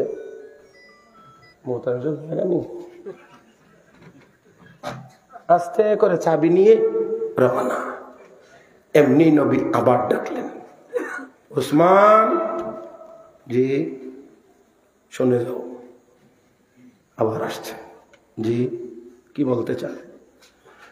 আমি মক্কায় থাকতে তোমার কাছে একদিন কাবা ঘরের চাবি চাইছিলাম, তোমার কি সেই কথাটা স্মরণ আছে? আজকে ওসমান গরম না, আজকে ওসমান নরম, আজকে নরম। নিচের দিকে তাকিয়ে জি হ্যাঁ স্মরণ আছে। ওই দিন তুমি আমার সাথে অনেক কর্কশ ব্যবহার করছিলে না? বলে হ্যাঁ। আমি তোমার কাছে ওই দিন বলেছিলাম যে ওই দিন তোমার কাছে কেমন লাগবে যে দিন চাবি আমার হাতে আসবে আর আমি যাকে চাইবো তার হাতে চাবি অর্পণ করব, সেই কথা কি বলেছিলাম? বলে হ্যাঁ। এই কথা কি আজকে বাস্তবায়ন হয়েছে? হ্যাঁ। ওসমান, তোমার চোখের সামনে প্রার্থী ছিল দুইজন এই চাবি নেওয়ার, কিন্তু তুমি আমার হাতে চাবি রেখেছিলে আর বলেছিলে আল্লাহর ঘরের চাবি আপনার কাছে আমানত। সেজন্য আল্লাহ কোরআনে আয়াত নাজিল করে জানায়া দিলেন তোমার কাছে এই চাবি ঘুরাইয়া দেওয়ার জন্য। তাই আমি তোমার কাছে চাবিটা দিলাম এবং ঘোষণা দিলাম, যেহেতু কোরআনের আয়াতের বিধান কিয়ামত পর্যন্ত কার্যকরী, এই জন্য বলছি তুমি এবং তোমার বংশের লোকের হাতেই এই চাবি থাকবে। দারুল উলুম দেওবন্দ মাদ্রাসার সুদীর্ঘ 56 বছরের প্রিন্সিপাল আল্লামা কারি তৈয়ব সাহেব রহমতুল্লাহ আলাইহি তার খুতবাতের ভিতরে লিখেছেন যে এই পর্যন্ত সৌদি আরবে 20 বার বিপ্লব সংগঠিত হয়েছে, 20 বার বিপ্লব সংগঠিত হয়েছে, কিন্তু এখনো পর্যন্ত ওই খানায়ে কাবার চাবি, বাইতুল্লাহর দরজার চাবি ওসমান ইবনে তালহার বংশের লোকের হাতেই আছে। মুহতারাম হাজরিন, এবার যখন কইছে যে কোরআনের আয়াত নাজিল হয়েছে তোমার কাছে চাবি দেওয়ার জন্য, এমনি উসমান ইবনে তালহা কয় আমার কাছে আবার এই আমানত ফিরিয়ে দেওয়ার জন্য কোরআনে আল্লাহ আয়াত নাজিল করেছেন। আমি আর দেরি করতে চাই না, আমাকে কালেমা পড়ায়া মুসলমান বানায়া দেন। মুসলমান হওয়ার পরে হযরত তালহা বলেন, ওসমান ইবনে তালহা বলেন, ইয়া রাসূলুল্লাহ ইয়া হাবিবাল্লাহ, একটা কথা বলতে চাই। বলে কি কথা? নবী গো, আপনি যেই দিন বলেছিলেন আপনার কাছে চাবি যাবে, ওই দিনেই আমার শতভাগ বিশ্বাস হয়ে গিয়েছিল। মনে চাইছিল কালেমা পড়ে মুসলমান হয়ে যায়, কারণ আপনি কোনোদিন মিথ্যা কথা বলেন না। আপনার কথা বাস্তবায়ন হবে, এই জন্য মুসলমান হয়ে যাইতে চাইছিলাম, কিন্তু হইতে পারি না। আমার গোষ্ঠীর লোকেরা লাগে যখনই কই কালেমা এমনি নাকটা হারাইলাম, কিন্তু আপনার এই কথা যে বাস্তবায়ন হবে এটা আমার শতভাগ বিশ্বাস হয়ে গিয়েছিল। মুহতারাম হাজিরিন, তো আল্লাহর নবী, আল্লাহ নিজে কোরআনে আয়াত নাজিল করে আমানত পৌঁছায়া দেওয়ার কথা বলেছেন। মুহতারাম হাজিরিন, এই জন্য আমানত অনেক রকমের, এর মধ্যে ওই চাবিটাও ছিল আমানত। আর একটা বড় আমানতের বিষয় হলো টাকার আমানত। কথা কয় না, কথা কয় না। টাকার আমানত, আমানত বলতে আমরা এটাকে একটু বেশি বুঝি। আমানত, টাকার আমানতের ব্যাপারে খিয়ানতের অভাব নাই। আরে বাবা, এখানে কথা বলতে গেলে অনেক দূর চলে যাইতে হবে, এত দূর পর্যন্ত যাইতে পারবো না। একটা কথা শুধুমাত্র বলতে চাই, ঘর নষ্ট বড় ভাই পাগল। এই কথা বুঝেননি আপনারা সিলেটের মানুষ? যেই ঘরের বড় ভাই পাগল থাকে, এই ঘরের ছোটটি অটোমেটিক পাগল। আরে আমার কথা বুঝলে আর একটু জোরে কান। আমার বন্ধুরা, যেই দেশের আমাদের নেতাদের কাছে আমানত ঠিক থাকে না, খিয়ানত হয়, এই দেশের সাধারণ মানুষের কাছে আমানত খিয়ানত হওয়া কোনোদিন ফেরানো যাবে না।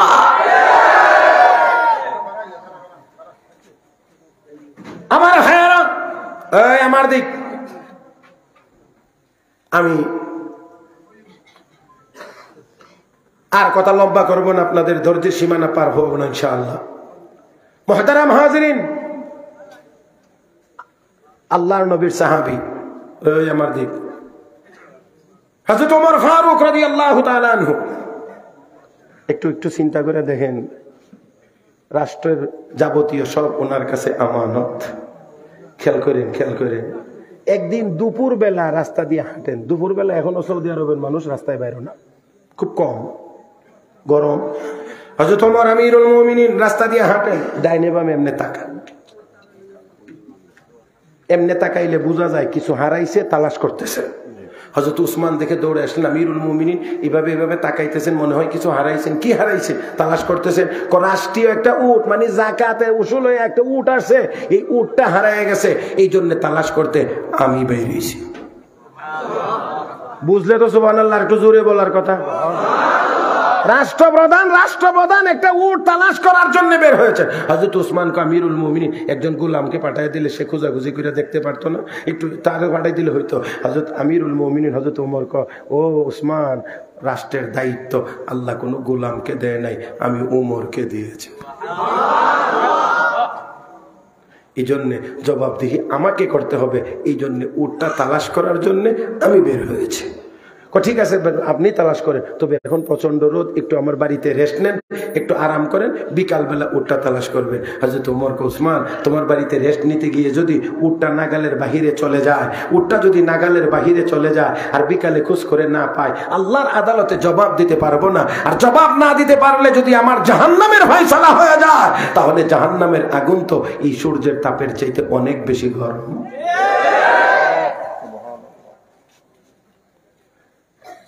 চিন্তা করতে পারেন, সেই ওমর রাস্তা দিয়ে যান, ছাগল রাখালি করে, বকরি রাখালি করে, এক রাখাল ছেলে কয়েছে, আমি তো আমানতদারির সাথে রাষ্ট্র পরিচালনা করি, দেখি জনগণের উপর এটার প্রভাব কতটুকু। ওই রাখালকে গিয়ে বলতে আছে, রাখাল ছেলে, একটা বকরির দুধ আমাকে দিয়ে দাও, আমি পিপাসার্থ ক্ষুধার্ত মানুষ, একটা বকরির দুধ দিয়ে দিলে আমার পিপাসাও নিবারণ হবে, খিদাও নিবারণ হবে। এখন আমি দিতে পারবো না, আমি দিতে পারবো না, আমি রাখালি করার মালিক, দুধ দোয়া মালিক কারে দিবে কারে না এটা ওনার ব্যাপার, আমি রাখালি করার কাজ, আমি দুধ দিতে পারবো না, কারণ এই বকরিগুলো সব আমার কাছে আমানত, সবগুলো আমার কাছে আমানত, আমি এখান থেকে দুধ দোয়া খেয়ানত করতে পারবো না। তোমার প্রথম পরীক্ষায় ফাঁস। এরা রাখাল বুঝতে পেরেছে দুধ দোয়াইলে তুই ধরা পড়ে যাবি, এই জন্য দিতে রাজি না, তো একটা কাজ কর, একটা বকরি আমার কাছে বিক্রি করে দেয়, তোরও লাভ হবে আমারও লাভ হবে। এত বকরির ভিতর থেকে একটা বকরি যদি তুই দিয়ে দিস, তোর মালিক টের পাবে না, পাইলেও জবাব দিতে পারবে, অন্য বকরির সাথে চলে গেছে, বাঘে খেয়ে ফেলেছে, এই জাতীয় কিছু বলে বুঝাইতে পারবে। এতটুকু পর্যন্ত গেলে ওই সাধারণ রাখাল ছেলেটা হযরত উমরের দিকে চোখগুলো বড় করে দিয়ে তাকায়া কয়, ইয়া ইবনাল মালিক ফাআইনাল্লাহ। আরে না বুঝি আল্লাহু আকবার কোন, পরে বুঝাই মনে। ইয়া ইবনাল মালিক ফাআইনাল্লাহ, হে শাহজাদা। শাহজাদা বুঝেননি, এটা হলো মন্ত্রী মিনিস্টারদের ফলাফল, কথা বলছেন না? কারণ চুরির এত কৌশল গ্রাম দেশের সাধারণ সুরেরা জানবার কথা না। কারণ বড় বড় মাথাওয়ালার ঘরে জন্ম না হইলে চুরিরও এত বড় মাথা হয় না। এরপর আর করতাম না, বাকিটা বুঝলে। গ্রাম দেশে যে একটা বড় চুর হয়, এটা বড় চোর গরু চুরি করে। গ্রামে যদি গরু চুরি কেউ করে আল্লাহ, তো বুঝবেন যে এটা ফার্স্ট ক্লাস চোর, যেটা গরু চুরি করে। আর না হইলে এছাড়া যা আছে সব নিচের চোর। কেউ গিয়া ডাব চুরি করবে, নারকেল চুরি করবে, উড়ি চুরি করবে, লাউ চুরি করবে, এইগুলি চুরি করবে, এই টুকটাক চুরি করবে। আর যেটা গরু চুরি করে, বুঝতে হবে গ্রামের জন্য এটা বড়। আচ্ছা, গরু একটা চুরি করলে এটা বিক্রি করলে কয় টাকা? 30-40 হাজার না 50,000 টাকা বিক্রি করতে পারবে। কিন্তু আমরা বড় বড় মাথাওয়ালার ঘরে যে মাথাওয়ালা সন্তান হয়, এরা তো কলমের ফাঁকে খোঁচা মারলেই 1000 কোটি টাকা। এই জন্য রাখাল ছেলে কই, ইয়া ইবনাল মালিক, হে শাহজাদা, তোমার চুরির যেই বুদ্ধি, তুমি গ্রামের কোন সলিমউদ্দিনের ছেলে নাও, তুমি হেমনে।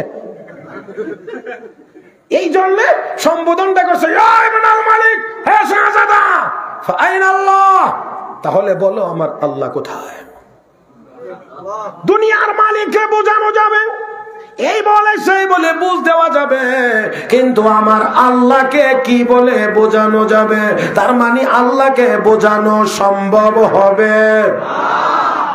আল্লাহ দেখেন, এবার হযরত ওমর রাখার ছেলেরে, বাবা তুই পাস, আমি আমিরুল মুমিনিন উমর পরীক্ষা করছিলাম।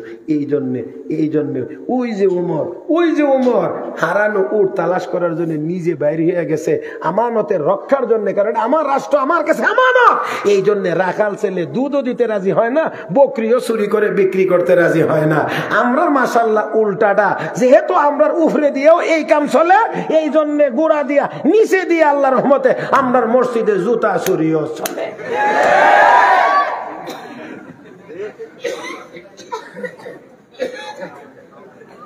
ইমাম সাহেব এখন মাইকলে আমি কাতা সব সোজা করো, জুতা সাবধানে রাখো। এই ঘোষণাও অনেক মসজিদে দেওয়া লাগে।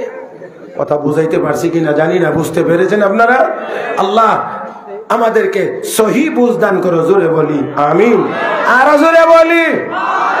মুহতারাম হাজিরিন, আসেন, জানি না আমি বুঝাইতে পারছি কিনা আর আপনারা কতটুকু বুঝতে পেরেছেন, তবে আমাদের অবস্থাটা এখন অত্যন্ত শোচনীয় পর্যায়ে গিয়ে দাঁড়িয়েছে।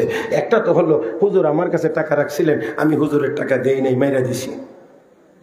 আজ না হোক কাল না হয় 2 দিন পরে না হয় আমার আত্মীয় স্বজন, আমার মেয়ে ওয়ারিস যারা, তারাও যদি জানতে পারে একদিন, হুজুর আমার বাপে তো আপনার কাছে কিছু টাকা নিয়ে আর দেয় নাই, আল্লাহর রাস্তায় মাফ করে দেন, টাকা নেন অথবা টাকা সারা মাফ করে দেন, বলা যাবে। কিন্তু দুর্ভাগ্য আমাদের, এটা তো আরো অনেক আগেই হইতে আসছিল। এখন তো মাশাআল্লাহ মাদ্রাসার টাকা, মসজিদের টাকা, এতিমখানার টাকা, গুরুস্থানের টাকা পর্যন্ত এরা কয় না, জোয়ান এরা কয় না, রাখে আমানত, বেটা মনে করে গনিমত। আল্লাহ আপনারা কেমনে কইতাম? এক বেটা বলে এখন তো কারেন্ট আই পড়ছে, আগে মসজিদে মোমবাতি দিত না, মোমবাতি দিয়ে আলো জ্বালাইতো, তো এক বেটা গিয়ে মোমবাতি চুরি করে। কথা বুঝছেন নি? কি চুরি করে? দেখেন মোমবাতি চুরি করবার আগে বেটা কি সুন্দর দোয়া করে দেখেন, আল বাইতু বাইতুল্লাহ, ঘর হইল আল্লাহর, মসজিদ কার ঘর? দেখেন বেটা, মসজিদে মোমবাতি চুরি করার আগে দিয়ে কি কয় দেখেন, আল বাইতু বাইতুল্লাহ, ঘর হইল আল্লাহর ঘর, ওয়াজাইতু যাইতুল্লাহ, বাতি হইল আল্লাহর বাতি, ওয়া আনা আব্দুল্লাহ, আমি হইলাম আল্লাহর বান্দা। এই কথা কই মোমবাতি পকেটে ঢুকাই নিত।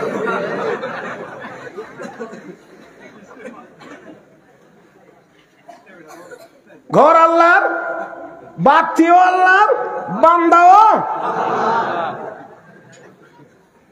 ধোঁকাবাজি কারে কর। মুহতারাম হাজিরিন, বড় দুঃখ লাগে। আমি শুধু এতটুকু কথা বলি, মুসলমান তো মরতে তো হবে। মসজিদ এটা আমার যতটুকু জানা, এখানে একেবারে দিন মজুর থেকে শুরু করে নারী পুরুষ আবাল বৃদ্ধ বনিতা সর্বস্তরের মানুষের 10 টাকা 5 টাকা 20 টাকা 100 টাকা 500 টাকার মাধ্যমে মসজিদ নির্মাণ হয়। এখানের কিছু টাকা যদি কেউ আত্মসাৎ করে, মাফ যদি নিবার দরকার মনে করে, মাফ কার কাছ থেকে নিত? আল্লাহর কাছ থেকে মাফ নিবে তুই একটু হরে। এটা তো বান্দারা, আমি দিছি মসজিদে, টাকাটা রাখতে গিয়ে তোমার কাছে রাখছি আমানত, তুমি খায়া লাইলা। এখন এই টাকার মধ্যে তো উনারও আছে, উনারও আছে, উনারও আছে, উনারও আছে, আমারও আছে, কথা কয় না? তাহলে মাফের যদি দরকার হয়, এখন এত মানুষ পাইতো কই, মাফ হই নিত কই? আর একটা বদ অভ্যাস হইল, আল্লাহ কইলেন আবার রাগ হয়। মসজিদের লাগে যদি চান্দা শুরু হয়, তো দেখবেন কিছু কিছু মানুষ আমার আব্বার নাম 10,000, এই যে নাম খান ঘোষণা দিয়া মারহাবার তকবীর লইয়া কাগজের নাম লেখাইয়া গেছে, 300 বরাত মাঝখানে গেছে গিয়া, এরপরে চাইলেও আরে বাবা দিয়ে মতো কইছি গেছি গা নাকি দেশ চাইরা।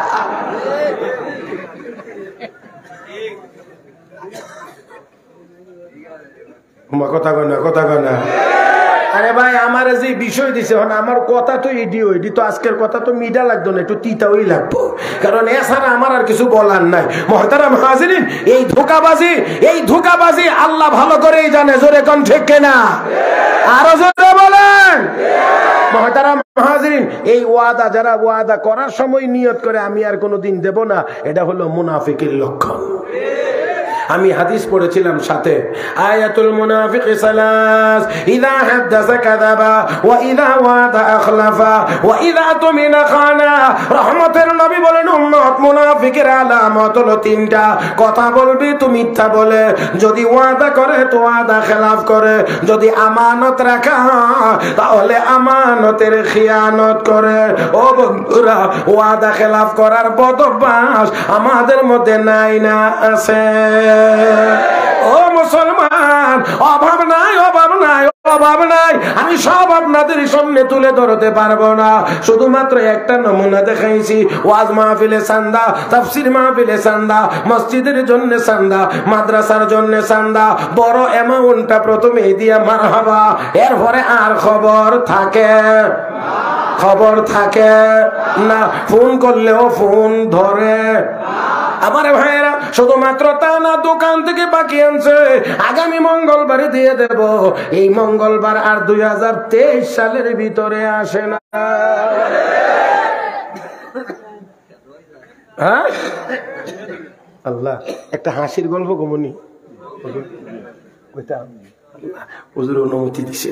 এটা একান্তই এক বেটা বলে দোকান থেকে বাকি আনছে, ওয়াদার তারিখ মানে দেওয়ার তারিখ দিতে দিতে, ওয়াদা দিতে দিতে আর 6খানেক আর হয়ে গেছে।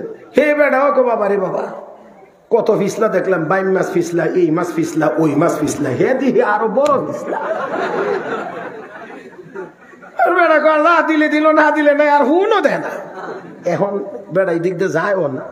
একদিন এমন বেকায়দাত পড়ছে, এই রাস্তা ছাড়া, এই গলি ছাড়া আর কোনো উপায় নেই। এখন কি করবে? এই রাস্তা ছাড়া তো আর কোনো দিক দিয়ে যাওয়া,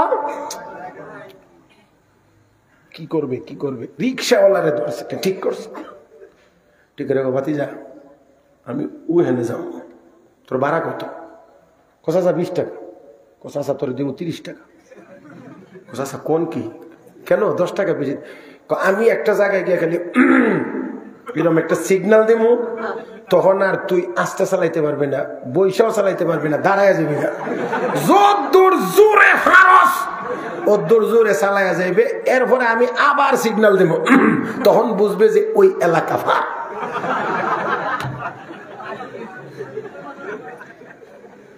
এবার দেখো আমি রিক্সা তো এমনি চালাই না, একটু জোরে চালাইলাম, ভাড়া 20 টাকার মধ্যে 30 টাকা পাইলে অসুবিধা কি? কষা কোনো চিন্তা করেন না, খালি আপনি খালি একটু কাশি দিয়ে। এখন বেটা যাও, ইন্নালিল্লাহ যা আছে সব দোয়া কালাম ফইরা 20 টাকার ভাড়া 30 টাকা দিয়া রেডি করে এবার তারে সব ঠিকঠাক করছে, ডাইন বাম চাইতে না, ঠিক আছে, জায়গা মতো গিয়া এমনি বেটা বসার থেকে দাঁড়ায় গেছে, হারা শুরু করছে আর কি। এখন সব জিনিসের তো একটা ক্যাপাসিটি আছে। রিক্সারে কি প্রাইভেট কারের মতো চালাইতে পারবেন? যতই ঘোরা না হয়, এখন বেড়া তো এমন ভাড়া শুরু করছে, ক্যাপাসিটির বাইরে যখন গেছে গা চেঞ্জ করে গেছে।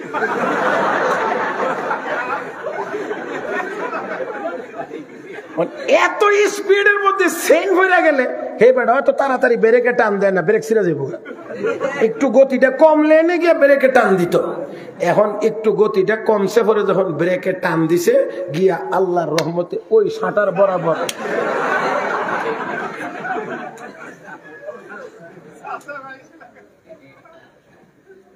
এই হলো আমাদের ওয়াদা আর আমানতের হালত।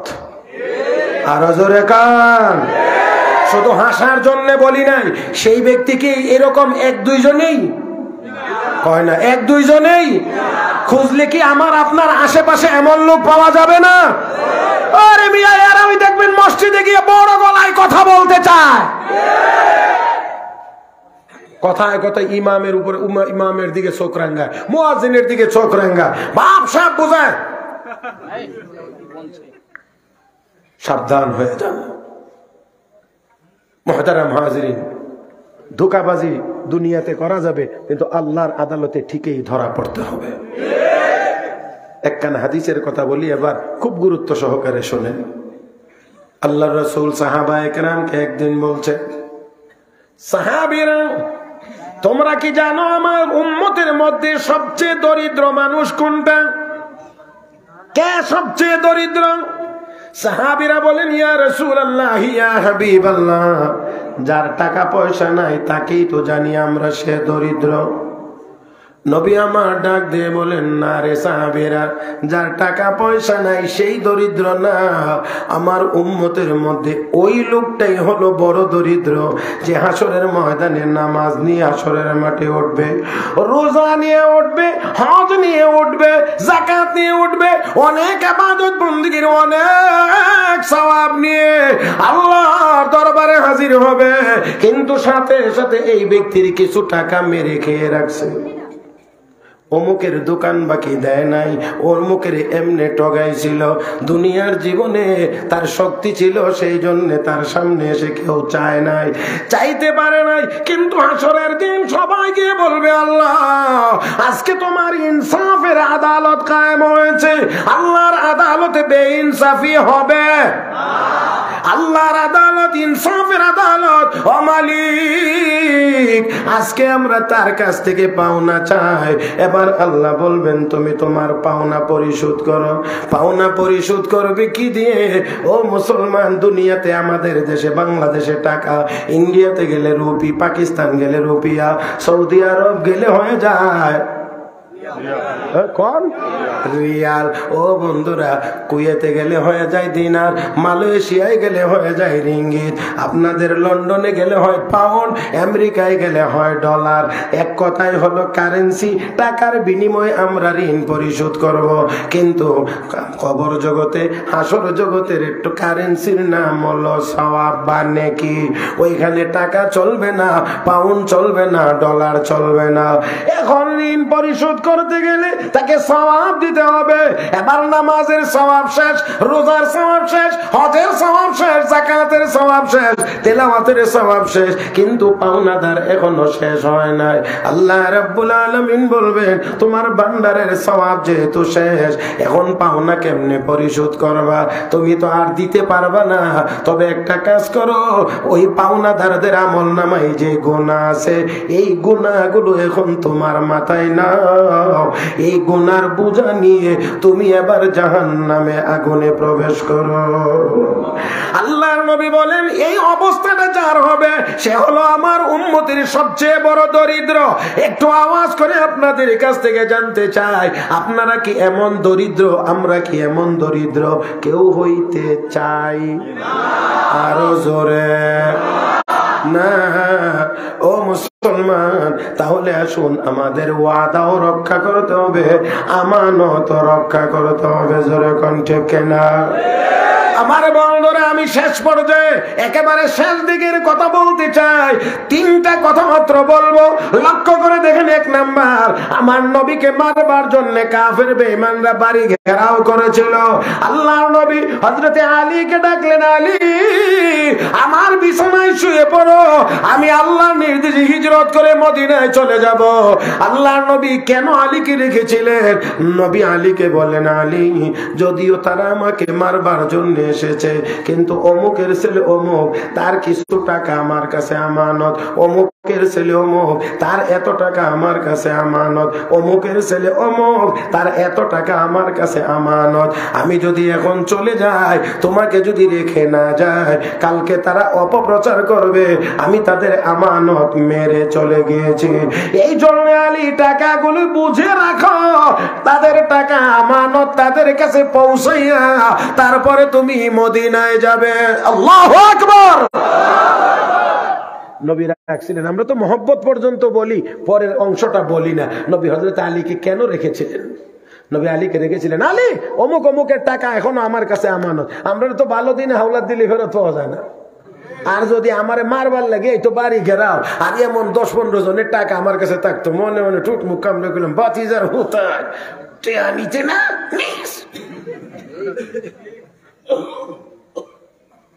কিন্তু নবী হযরত আলীকে রাখলেন আমানত।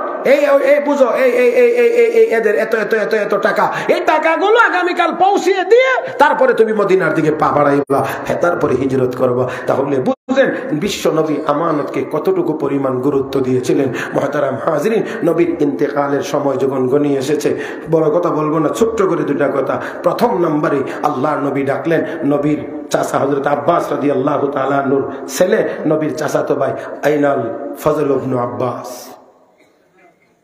হে আমার চাচা আব্বাসের ছেলে ফজল, তুমি কোথায়? লাব্বাইক ইয়া রাসূলুল্লাহ, আমার কিছু টাকা ঋণ আছে, তুমি কি জিম্মাদার নিতে পারো যে আমার টাকাটা, আমার ঋণটা তুমি পরিশোধ করবা? বিশ্ব নবী হযরত আব্বাসের ছেলে নবীর চাচাতো ভাই ফজল ইবনে আব্বাসকে ডাকলেন, আমার ঋণের জিম্মাদারি তুমি নিতে পারো? কই ইয়া রাসূলুল্লাহ, আপনার যত ঋণ আছে ঋণের জিম্মাদার আমি হইলাম। আমি আপনাদেরকে জিজ্ঞেস করি, নবীর কাছে কে কত টাকা পাইতো ইন্তেকালের সময়? মুহতারাম হাজিরিন, শুধু তা না, একেবারে সর্বশেষ কথাটা বলছি। রহমতের নবী, সাহাবায়ে কেরাম সবাই একটু দয়া করে কান পেতে শুনবেন, আমি আশা করছি। রাহমাতুল লিল আলামিন সাহাবীদের মজমায় বললেন, সাহাবীরা, জানি না আমি আর দুনিয়ায় কতদিন থাকবো, তবে তোমাদের কোনো পাওনা দাও না। ব্যক্তিগতভাবে যদি আমি তোমাদের কাউকে কোনো কিছু করে থাকি, কোনো আঘাত দিয়ে থাকি, কোনো কষ্ট দিয়ে থাকি, তোমরা আজকে আমাকে হয়তো মাফ করে দাও, আর না হয় আমি যতটুকু কষ্ট তোমাকে দিয়েছি, যতটুকু আঘাত করেছি, তুমি বদলা নিয়ে নাও। আল্লাহু আকবার। আর একটু জোরে বলবেন না? আমার আপনার নবী জীবনে কোনোদিন কাউকে কটাক্ষ করে কথা বলেন নাই। আমার নবী জীবনে কারো 4 আনা পয়সা মেরে দেন নাই। আমার আপনার নবী নিজের হাতে কোনোদিন কাউকে আঘাত করেন নাই। ও মুসলমান, হ্যাঁ, যুদ্ধের ময়দানে কিছু কিছু ব্যতিক্রম, সেটা ভিন্ন, এটার অন্য কারণ আছে। যেই নবী একটা জীবনে একদিন কোনোদিন গালি দেন নাই, নবী কোনোদিন কাউকে একটা থাপ্পড় দেন নাই, সেই নবী আজকে সাহাবীদের সামনে বলতে আছেন, তোমাদের কোনো পাওনা দাওনা যদি আমার কাছে থেকে থাকে, আমি যদি কাউকে আঘাত করে থাকি, মাফ করে দাও, আর না হয় আমার কাছ থেকে তোমরা বদলা নিয়ে নাও। পিন পতন নীরবতা বিরাজ করছে নবীর কণ্ঠে কথা শুনে। একজন সাহাবী দাঁড়িয়ে বলেন, ইয়া রাসূলুল্লাহ, ইয়া হাবিবাল্লাহ, আমার একটু পাওনা আছে, আমি আপনার কাছ থেকে এই পাওনা নিয়ে নিতে চাই। সকল সাহাবায়ে কেরাম বড় কৌতূহলী হয়ে ওই সাহাবীর দিকে তাকাইলেন। নবী জিজ্ঞেস করেন, কি পাওনা তোমার? ইয়া রাসূলুল্লাহ, ইয়া হাবিবাল্লাহ, আল্লাহর নবী গো, আপনি একদিন আমাকে লাঠি দিয়ে পিঠের মধ্যে আঘাত করেছিলেন, আজকে আমি এটার বদলা নিতে চাই। ও মুসলমান, একটু চিন্তা করেন বাকি সাহাবীদের অবস্থাটা কি। সকল সাহাবায়ে কেরাম বারবার তার দিকে তাকাচ্ছিলেন আর বুঝাইতে চাইছিলেন, যত মনে চায় রে ভাই, আমাকে তুই মার, আঘাত কর, আমার কাছ থেকে বদলা নে, কিন্তু বিশ্ব নবীর কাছ থেকে বদলা নিস না। কিন্তু নবী ওই সাহাবী না চোরবান্দা কয়, না না, আমার পাওনা নবীর কাছে, আমি তোমাদের কাছ থেকে বদলা নেব না। আল্লাহর হাবিব রাহমাতুল লিল আলামিন সাহাবীদেরকে বললেন, সাহাবীরা তোমরা তাকে বাধা দিতে যাও না, ও সাহাবী আসো আমার কাছে। নবীর কাছে গেলে নবী লাঠি তার হাতে দিয়ে বললেন, সাহাবী রে, আমার পিঠের মধ্যে তুই আঘাত কর, কোনো অসুবিধা নাই, আমি তোকে যতটুকু আঘাত করেছিলাম ততটুকু আঘাত করে তুই বদলা নিয়ে নে। সাহাবী এবার বলেন, ইয়া রাসূলুল্লাহ, ইয়া হাবিবাল্লাহ, বদলা তো আমি সমান সমান নেব বলে। হ্যাঁ, তাহলে সমান কেমন করে হবে? আল্লাহর নবী গো, আমাকে যেদিন আপনি আঘাত করেছিলেন ওই দিন আমার পিঠে কোনো কাপড় ছিল না, আপনার গায়ে তো এখন কাপড় আছে, এই কাপড়ের উপর দিয়ে আমি আঘাত করলে তো সমান হবে না, কম হয়ে যাবে, এই জন্য দয়া করে আপনি পিঠ মোবারক থেকে কাপড়খানা সরাইয়া দেন।